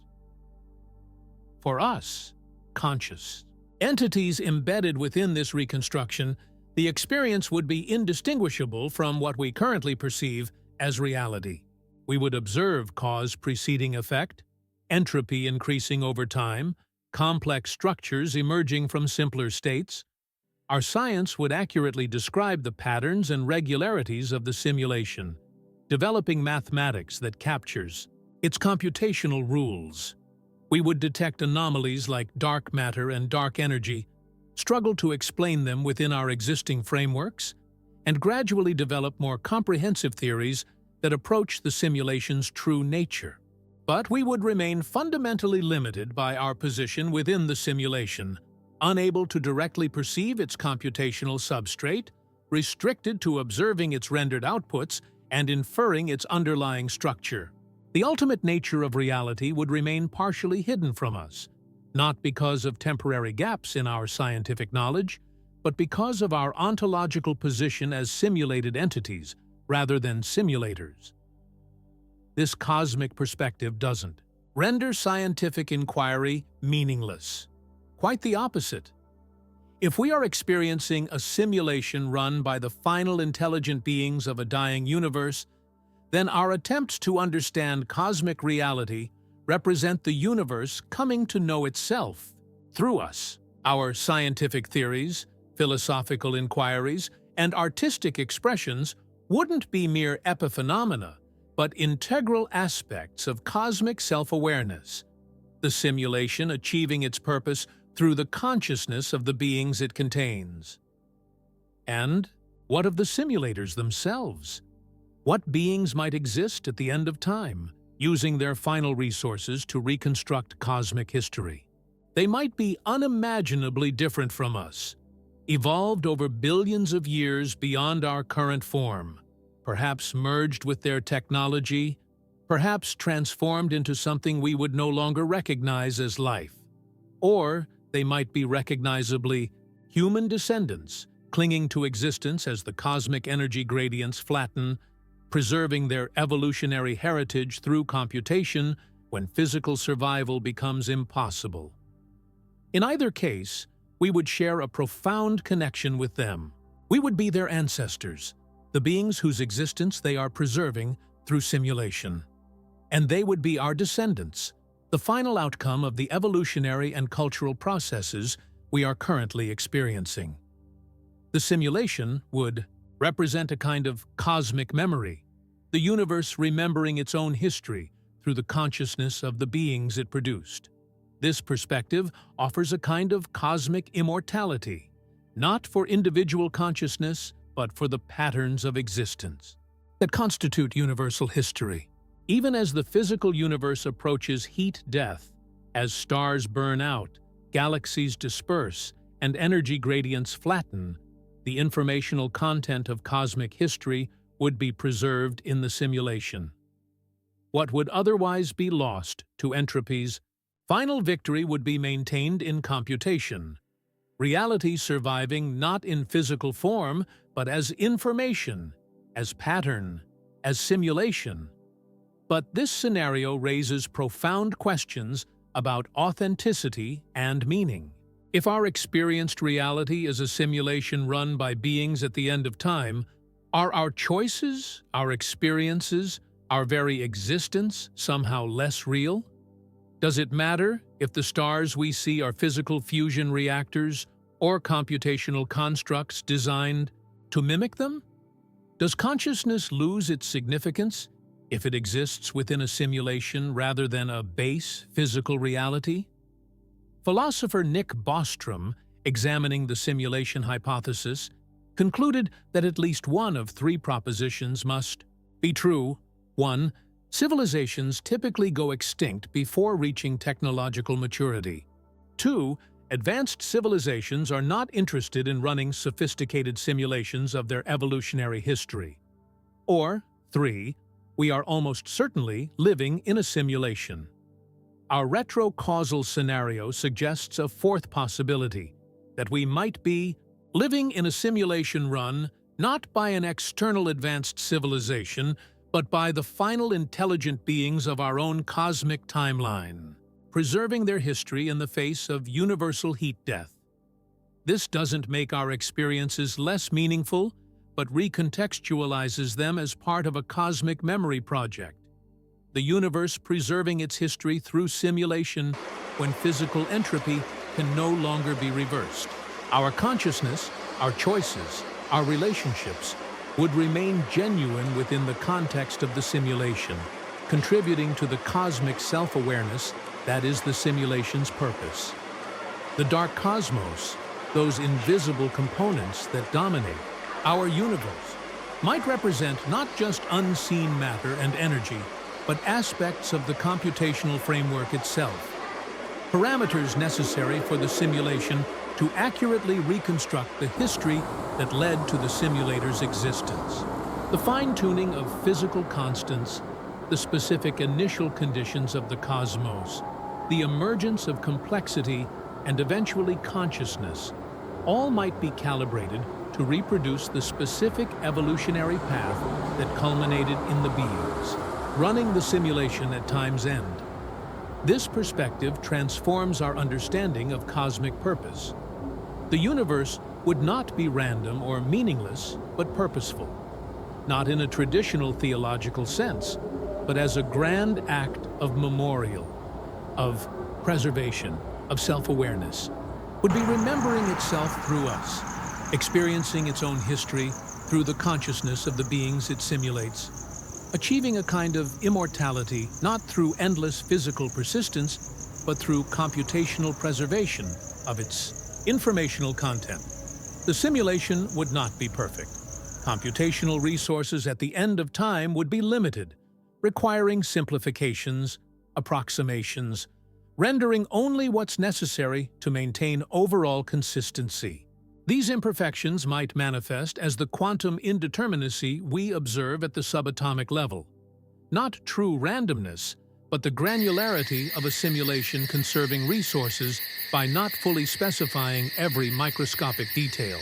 The dark components of our cosmos might represent aspects not fully rendered, but parameterized to maintain macroscopic consistency with the simulator's known history. If this scenario seems too fantastical, consider that it combines elements already taken seriously by mainstream theoretical physics. The informational nature of reality, the holographic principle, retrocausality in quantum systems, entropy as a driver of time's apparent direction. It represents not a rejection of scientific understanding, but an integration of multiple scientific frontiers into a coherent framework that explains both what we can see and what remains invisible. And it offers a resolution to the apparent fine-tuning of cosmic parameters without requiring either a purposeful creator or an infinite multiverse. The universe appears calibrated for the emergence of life and intelligence because the simulation is specifically designed to reconstruct the history that led to the simulator's existence. The anthropic principle that what we observe must be compatible with our existence as observers would reflect not a selection effect across multiple universes, but the purposeful reconstruction of the specific cosmic history that produced the beings running the simulation. This framework doesn't answer all questions. It displaces the mystery of cosmic origins from the Big Bang to the nature and motives of the end-time simulators. It raises philosophical questions about simulation, reality, and authenticity that may have no definitive answers, but it offers a perspective that integrates multiple lines of evidence and theoretical approaches into a coherent narrative about the nature of cosmic reality and the significance of consciousness within it. As we conclude our cosmic journey, let us turn our gaze outward one final time. The visible universe, stars, galaxies, radiation, represents less than 5% of cosmic reality. The invisible majority, what we call dark matter and dark energy, dominates the cosmic stage while remaining fundamentally mysterious. But perhaps this very mystery hints at a deeper truth. That reality itself may be different in kind from what our evolved perceptions and concepts can directly grasp. Whether the universe is computing itself into existence, reconstructing its history from its end state, or preserving itself through simulation as entropy claims its final victory, the cosmic darkness surrounds us with mystery and possibility. The invisible 95% of reality reminds us of both the limitations of human perception and the remarkable human capacity to transcend those limitations through science, mathematics, and philosophical inquiry. And so we end where we began, with darkness, not the darkness of ignorance, but the darkness of cosmic mystery. The recognition that reality extends far beyond what human senses can directly perceive, that the universe contains depths our science has only begun to probe.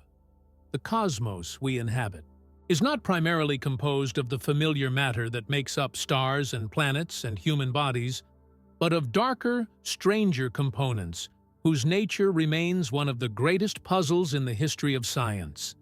Yet, through mathematics, observation, theory, and determined investigation, we have detected the presence of this cosmic darkness, mapped its distribution, measured its effects, and begun to develop frameworks for understanding its nature. This achievement, perceiving the imperceptible, knowing the unknowable, represents one of humanity's greatest intellectual accomplishments. Through science and reason, beings composed of the cosmic minority have detected and begun to characterize the cosmic majority, transcending the limitations of their evolved senses to glimpse aspects of reality fundamentally different from themselves. Kai Dark Cosmos invites not despair, but wonder. Wonder at the vastness and strangeness of physical reality. Wonder at the mathematical structures that govern both the visible and invisible universe. Wonder at consciousness itself, this remarkable capacity through which collections of ordinary matter become aware of themselves and their cosmic context. The universe may be mostly dark, mostly invisible to direct human perception, but through science, mathematics, and philosophical inquiry, we illuminate its mysteries, mapping territories our unaided senses could never explore, and so we leave you with this haunting, open-ended thought. What if the universe is not just mostly invisible, but fundamentally in dialogue with itself through us? What if consciousness, this capacity to experience and reflect that seems so central to human existence, represents the universe achieving self-awareness, coming to know itself through the beings it produces?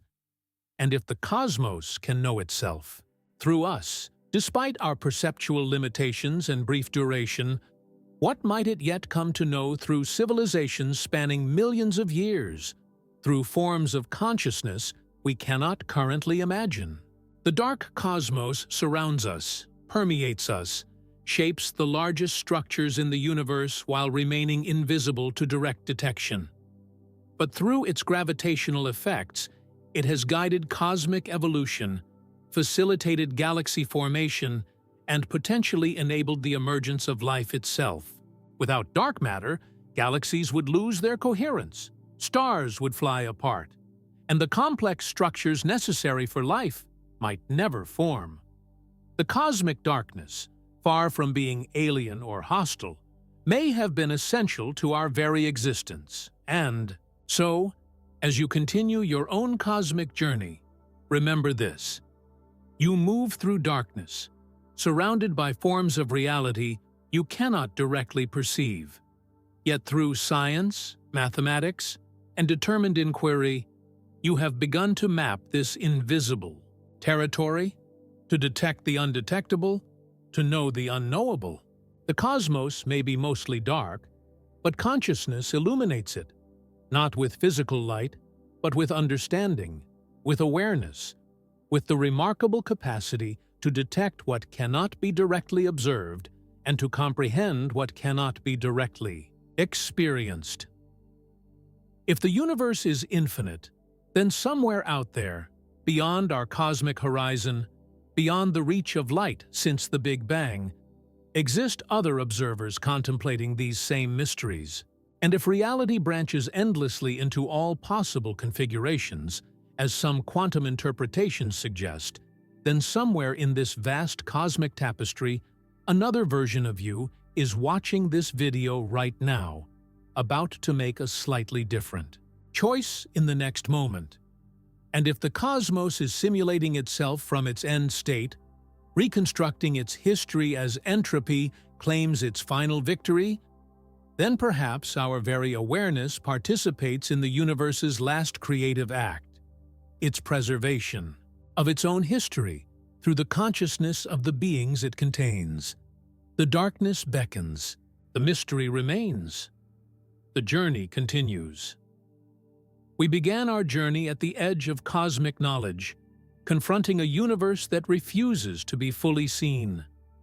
We've traversed theories that strain the imagination, explored paradoxes that challenge our deepest intuitions, and contemplated mysteries that may forever remain beyond complete comprehension. But this journey, like the universe itself, remains fundamentally unfinished. The cosmos continues to evolve, and our understanding evolves with it, each generation adding new chapters to humanity's greatest story: the quest to comprehend the reality we inhabit.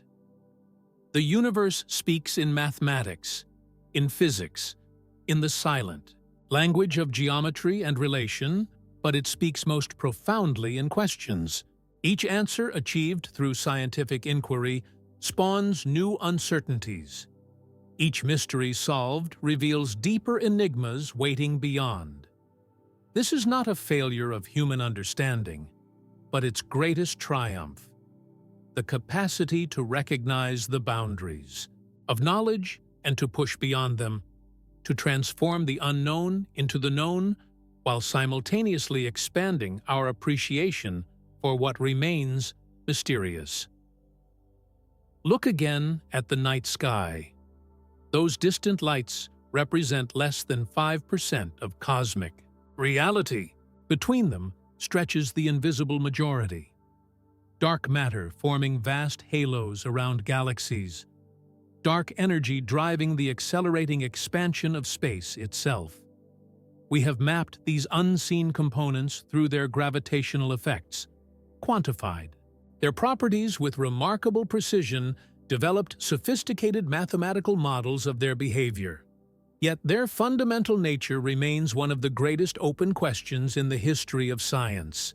This cosmic paradox, precision without comprehension, measurement without understanding, defines our moment in scientific history. We can calculate the amount of dark matter in a distant galaxy with greater accuracy than we can explain what dark matter actually is.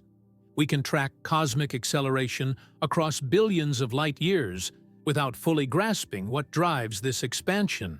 We have quantified our ignorance with mathematical rigor, mapping the boundaries between the known and the unknown with unprecedented clarity.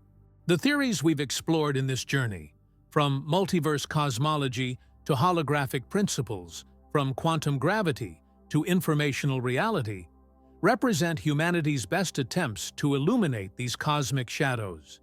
Each offers a different perspective on the darkness, a different mathematical framework for understanding what cannot be directly observed. None provides complete answers, but each illuminates aspects of the cosmic mystery, revealing patterns and possibilities that might otherwise remain hidden. Throughout cosmic history, paradigm shifts have repeatedly transformed our understanding of reality. The Earth-centered cosmos gave way to the heliocentric solar system. The static universe yielded to the expanding cosmos. The primordial atom transformed into the hot Big Bang. Each revolution incorporated elements of previous understanding, while fundamentally recontextualizing them within a more comprehensive framework. Perhaps dark matter and dark energy await a similar revolutionary insight, not negating what we currently know about them, but revealing their place within a deeper cosmic structure we have not yet glimpsed. The quest continues in laboratories, buried deep underground, where massive detectors wait patiently for the infinitesimally rare interaction between a dark matter particle and ordinary atoms. It advances through space telescopes mapping the large-scale structure of the universe, with unprecedented precision, tracking the subtle influence of dark energy on cosmic evolution. It progresses through theoretical work, pushing the boundaries of mathematics and physics, developing new conceptual frameworks for understanding reality at its most fundamental level. This scientific endeavor represents humanity at its most ambitious, reaching beyond the limitations of evolved perception to glimpse aspects of reality fundamentally different from the middle-scale world our senses evolved to navigate. We have transcended our biological limitations through technology, mathematics, and collaborative knowledge accumulation, detecting the presence of cosmic components that would otherwise remain forever invisible to direct observation. But the dark cosmos raises questions that extend beyond science into philosophy. Questions about the nature of knowledge itself, about the relationship between observation and reality, about the limits of human comprehension. If 95% of the universe consists of components fundamentally invisible to direct detection, what does this tell us about the relationship between appearance and reality? If the cosmos operates according to principles that strain or exceed human intuition, what does this reveal about the contingent nature of human thought patterns?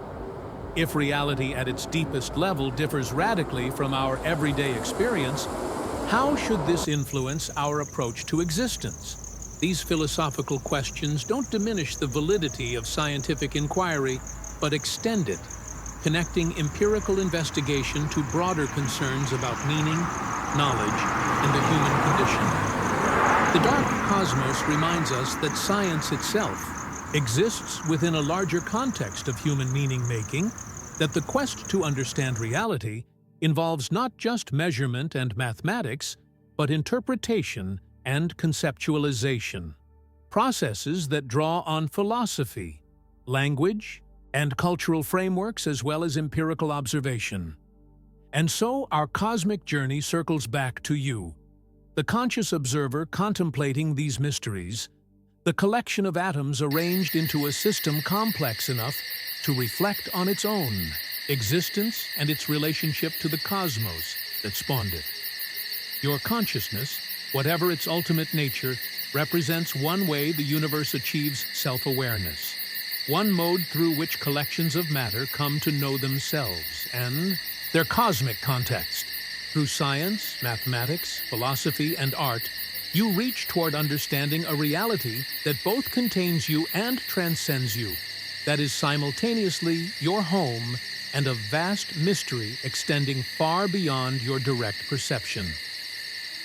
This paradoxical position, embedded within yet reaching beyond, limited in perception yet aware of those limitations, defines the human relationship to cosmic reality.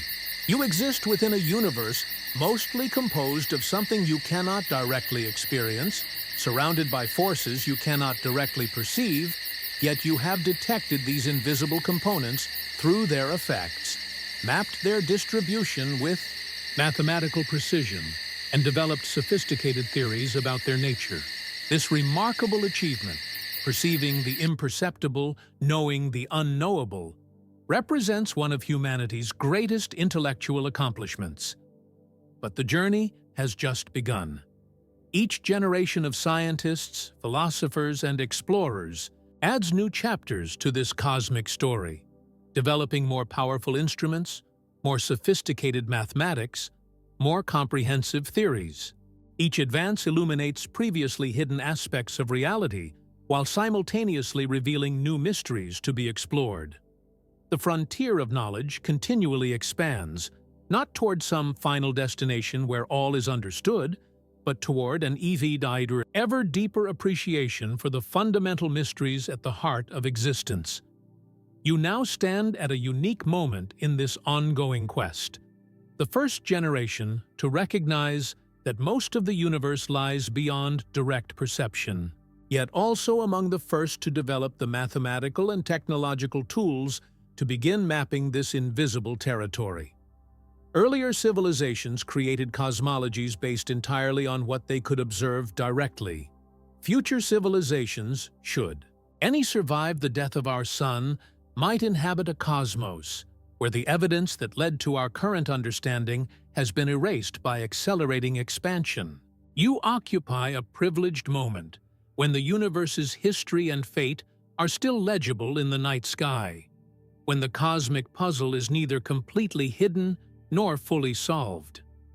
This privileged position carries a responsibility to continue the quest, to pass on what has been learned, to contribute in whatever way you can to humanity's greatest intellectual adventure. Perhaps you will become a scientist directly investigating these cosmic mysteries.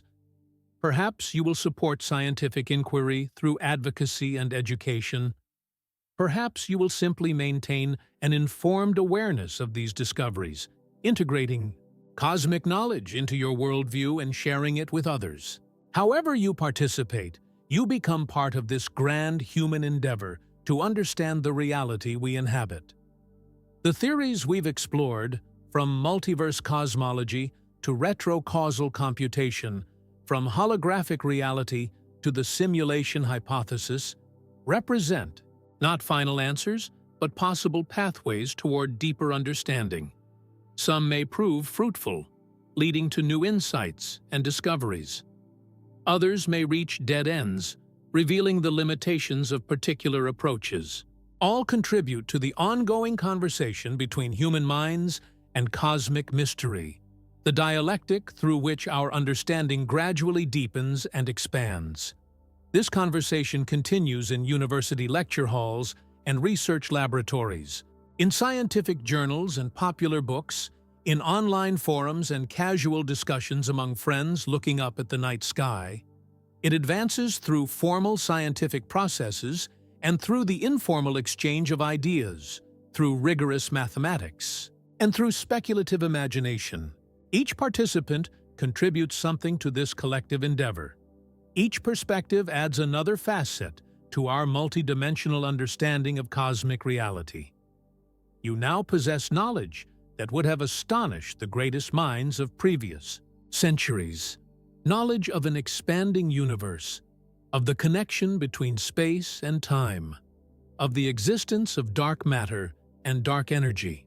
Future generations may look back on our current understanding with similar astonishment, wondering how we could have missed connections and principles that will seem obvious to them. This is not a failure, but the natural progression of knowledge, the gradual illumination of cosmic mysteries through sustained collaborative inquiry across generations. The darkness will never be completely banished. Reality at its deepest level may always contain aspects that exceed human comprehension, domains that remain beyond our perceptual or conceptual reach. But each advance pushes back the boundaries of the unknown. Each discovery illuminates another aspect of cosmic reality. Each theoretical breakthrough provides another framework for understanding what cannot be directly observed. The journey continues, not toward some final destination of complete knowledge, but toward an ever deeper appreciation for the fundamental mysteries at the heart of existence. And here, we encounter one last chilling possibility, one final twist in our cosmic narrative. What if dark matter and dark energy aren't merely undiscovered particles or unknown fields? What if they represent a fundamental limit to what beings composed of ordinary matter can ever know about reality?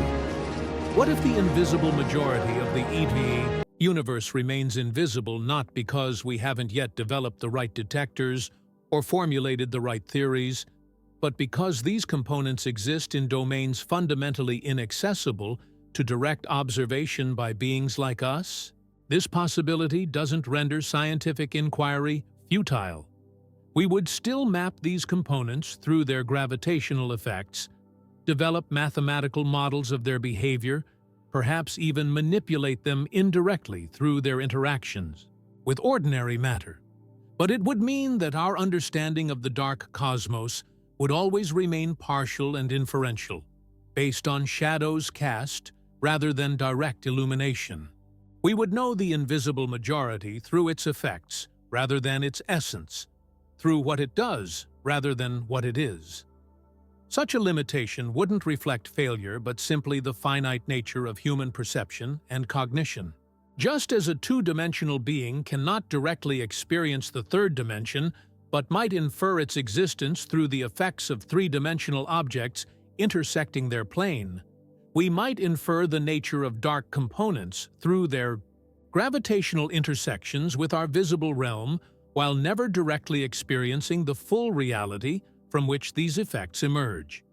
This cosmic situation, mapping what cannot be directly observed, inferring what cannot be directly experienced, has philosophical parallels in other domains of human inquiry. Consciousness researchers face a similar challenge. We can scan brains, measure neural activity, correlate subjective reports with physical processes, but the first-person experience of what it feels like to be conscious remains accessible only to the experiencing subject. The hard problem of consciousness, how physical processes give rise to subjective experience, may have structural similarities to the hard problem of dark components, how invisible cosmic constituents relate to the visible universe we observe. Perhaps these parallels hint at deeper connections between cosmic structure and conscious experience, between the architecture of reality and the architecture of awareness. Perhaps consciousness itself, this remarkable capacity to experience and reflect, relates in some fundamental way to the informational or computational aspects of reality we've explored. Perhaps the dark cosmos and the subjective mind illuminate different facets of the same deeper mystery, the relationship between information, experience, and physical reality. These speculative possibilities don't diminish the value of rigorous, scientific inquiry, but extend it, connecting empirical investigation to broader questions about the nature of knowledge, experience, and reality. The dark cosmos reminds us that science itself exists within a larger context of human meaning-making, that the quest to understand reality involves not just measurement and mathematics, but interpretation and conceptualization, processes that draw on philosophy, language, and cultural frameworks, as well as empirical observation. As our journey approaches its conclusion, I invite you to consider what the dark cosmos means for your own understanding of reality and your place within it. How does the recognition that most of the universe consists of components fundamentally different from yourself affect your sense of cosmic belonging? How does the realization that reality extends far beyond human perception influence your approach to knowledge and uncertainty? How might awareness of these cosmic mysteries enrich your daily experience, your relationships with others, your engagement with the world you inhabit? These questions have no single correct answer, but invite ongoing reflection and dialogue. Share them with friends while gazing at the night sky. Discuss them with children curious about the nature of reality. Explore them through science, philosophy, art, or personal contemplation. However you engage with them, you participate in humanity's grandest intellectual adventure, the quest to understand the cosmos that spawned us and our place within it. The theories and discoveries we've explored represent the current frontier of this ongoing quest, the boundary between what humanity collectively knows and what remains mysterious. This frontier continually advances through the dedicated work of scientists, philosophers, and explorers pushing the boundaries of human understanding. Each generation stands on the shoulders of its predecessors, seeing farther by, building on what has come before, gradually illuminating aspects of reality that once seemed permanently beyond comprehension. You now possess knowledge that required centuries of scientific inquiry to achieve. Knowledge of an expanding universe, of the connection between space and time, of the existence of dark matter and dark energy. Future generations may possess knowledge equally beyond our current grasp, illuminating aspects of cosmic reality we can barely conceive. This knowledge transmission across generations represents one of humanity's greatest achievements. The gradual accumulation of understanding despite the brevity of individual lives. But this transmission isn't automatic or guaranteed.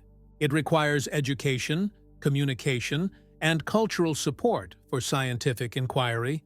It depends on individuals and institutions committed to pursuing knowledge, regardless of immediate practical applications, to following evidence wherever it leads, to subjecting ideas to rigorous scrutiny while remaining open to revolutionary insights. The continued advancement of cosmic understanding relies on this collective commitment to the pursuit of knowledge. As a viewer of this exploration, you now share in this cosmic knowledge, however partially and imperfectly. You have glimpsed the vastness of the universe, the predominance of its invisible components, the depth of the mysteries that remain, despite centuries of scientific inquiry. This awareness changes your relationship to the cosmos, connecting you to realities far beyond everyday human experience, expanding your mental horizons beyond the limited domain of evolved perception. Look up at the night sky one more time. The stars you see represent less than 1% of the universe's mass energy content. The vast, seemingly empty spaces between them teem with invisible influences. Dark matter shaping the gravitational landscape, dark energy driving cosmic acceleration. What appears as emptiness actually contains the dominant components of cosmic reality, the invisible majority that determines the fate of galaxies and the ultimate destiny of the universe itself. Now look around at your immediate surroundings, the apparently solid objects composing your everyday environment. These too are largely empty space, with atoms consisting primarily of vacuum punctuated by tiny concentrations of matter.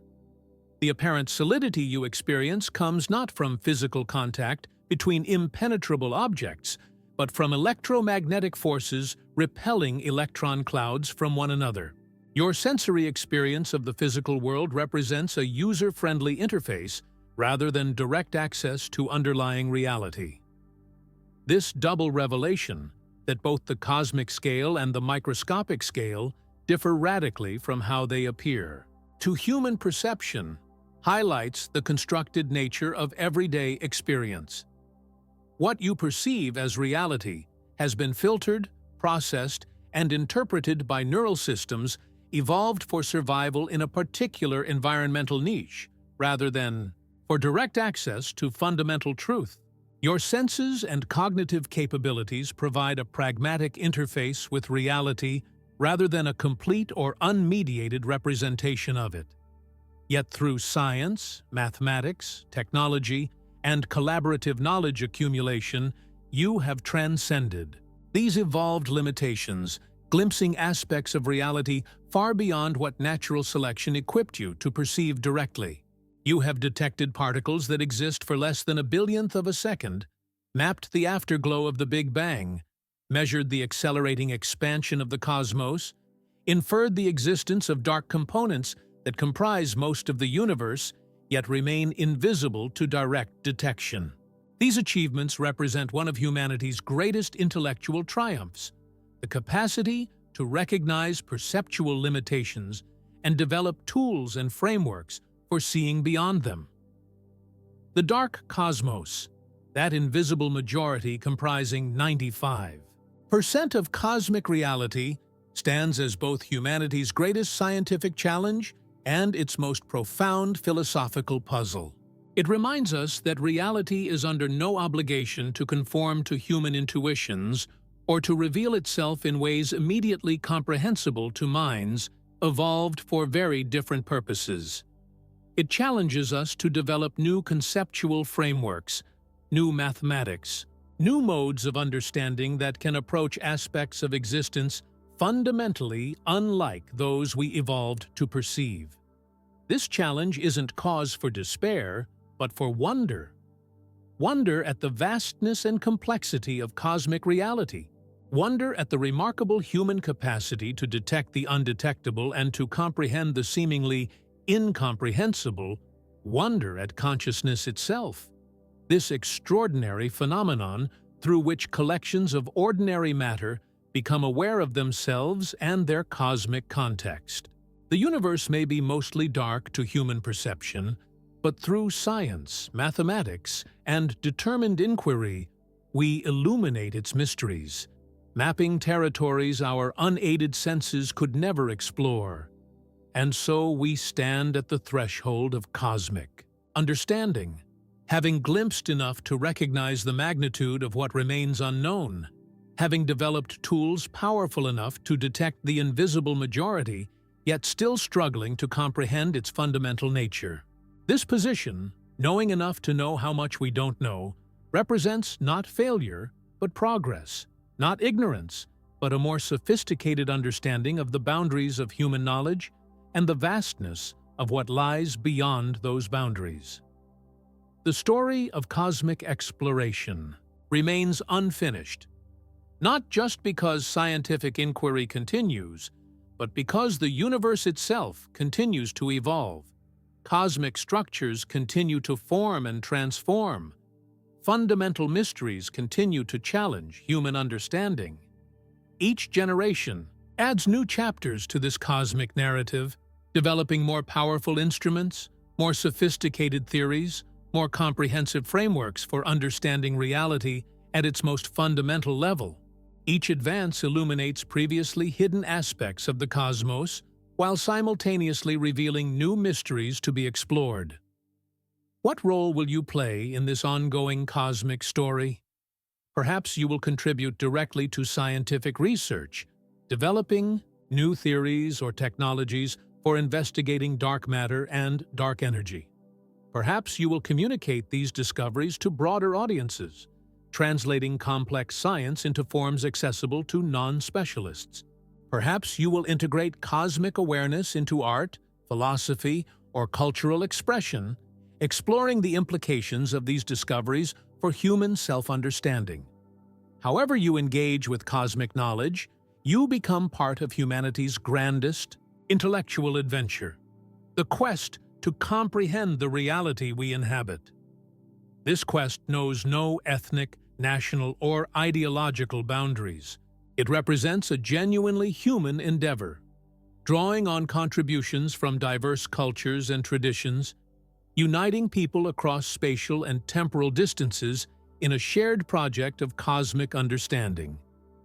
The scientists working at CERN's Large Hadron Collider, the astronomers mapping cosmic structure with the Webb Space Telescope, the theorists developing new mathematical frameworks for quantum gravity, all participate in this collective endeavor to illuminate the darkness, to bring the invisible majority of the cosmos into human comprehension.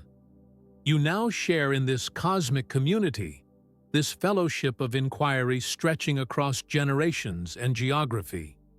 Your awareness of dark matter and dark energy, however basic or advanced, connects you to this ongoing human conversation about the nature of reality and our place within it.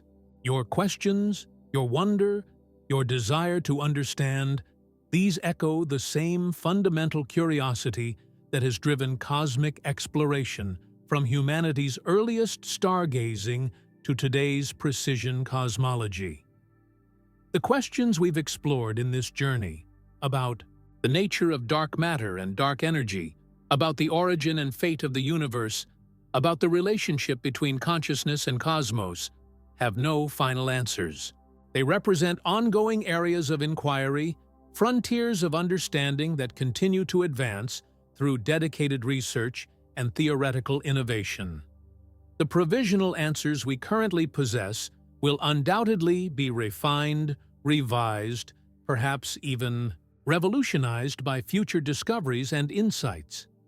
This open-endedness isn't a weakness of scientific inquiry, but its greatest strength, the capacity to incorporate new evidence, to discard outdated frameworks, to follow observation and logic, wherever they lead regardless of preconceptions or preferred outcomes. Science progresses not through dogmatic certainty, but through disciplined doubt, not by confirming what we already believe, but by rigorously testing ideas against reality and discarding those that fail this empirical test. The dark cosmos challenges this scientific process in profound ways, presenting phenomena that cannot be directly observed or manipulated, that manifest primarily through gravitational effects across cosmic distances, that operate according to principles potentially beyond direct human perception.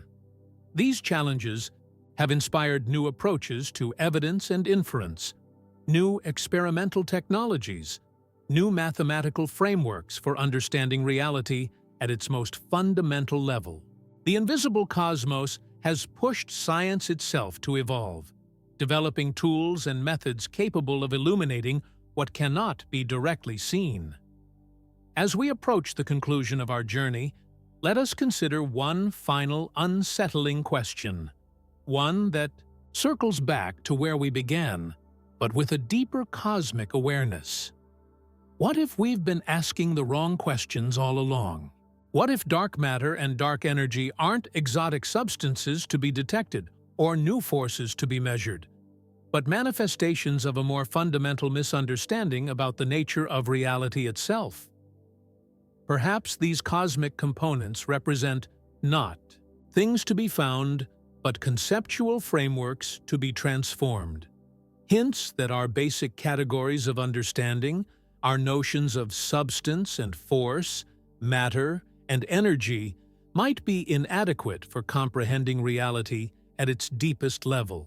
Perhaps the invisible majority of the universe remains dark to us, not because we haven't yet built the right detectors or formulated the right theories, but because we're approaching cosmic reality with conceptual tools fundamentally unsuited to its actual nature. This possibility doesn't invalidate the remarkable achievements of modern cosmology, the precise measurements of cosmic parameters, the detailed maps of large-scale structure, the mathematical models that accurately predict the universe's behavior across vast distances and timescales. These achievements represent genuine knowledge, reliable insight into how the cosmos operates, even if they don't yet reveal why it operates that way or what its components fundamentally are. The history of science offers precedent for such conceptual revolutions.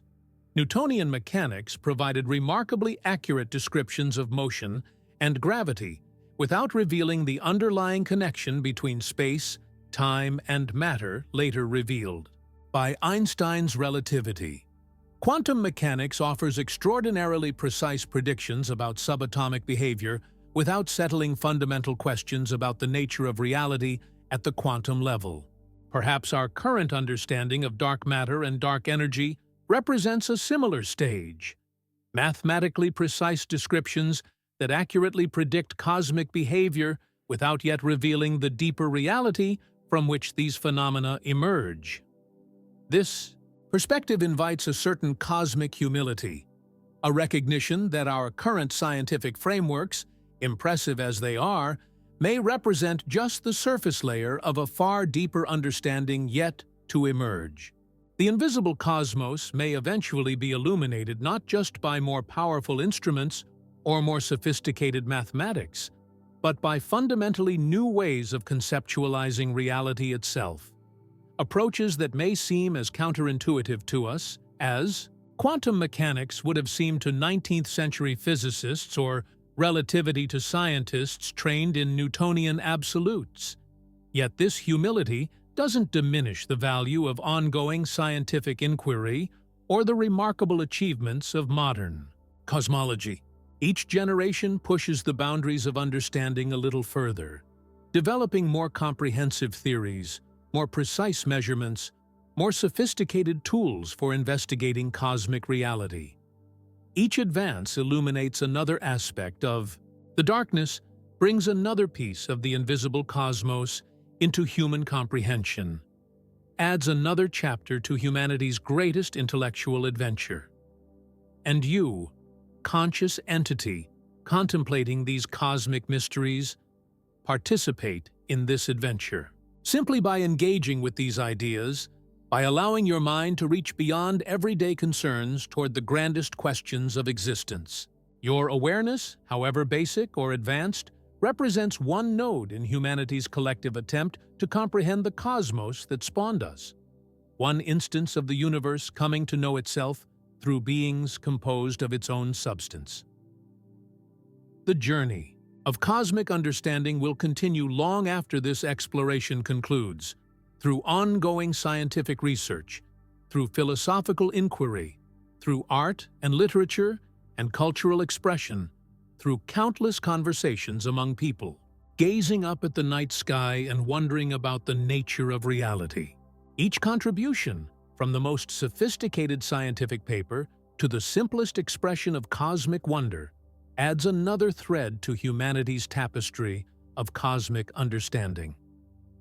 As we conclude, I invite you not just to remember what you've learned, but to continue the journey, to follow developments in cosmology and physics, to engage with the philosophical questions raised by the invisible cosmos, to share cosmic awareness with others curious about the nature of reality. The dark universe isn't just a scientific frontier, but a cultural one, an ongoing conversation about what exists, what can be known, and how beings like us relate to a cosmos that simultaneously contains us and transcends our direct perception. Look up at the night sky one last time. The darkness between stars isn't empty, but filled with unseen influence. Dark matter shaping the gravitational landscape, dark energy driving cosmic acceleration. This invisible reality surrounds you, permeates you, shapes the very structure of the universe you inhabit. You cannot directly perceive it, yet through science, mathematics, and determined inquiry, you have detected its presence, mapped its distribution, begun to comprehend its significance for cosmic evolution and fate. This remarkable achievement, detecting the undetectable, knowing the unknowable, stands as testament to the human capacity to transcend evolved limitations, to reach beyond direct perception toward deeper understanding of reality. The darkness will never be completely banished, the mystery never fully resolved, but each generation pushes the boundaries of the unknown a little further, illuminates another aspect of cosmic reality, adds another chapter to humanity's greatest intellectual adventure. And so we end with a beginning, with an invitation to continue this cosmic journey, to maintain awareness of these grand questions even as you navigate everyday human concerns, to participate in humanity's ongoing conversation about the nature of reality and our place within it. The universe doesn't end with this exploration, and neither does the quest to understand it. The cosmic story remains unfinished, the darkness only partially illuminated, the mystery still unfolding across billions of light years and billions of years. The universe has no obligation to make sense to you.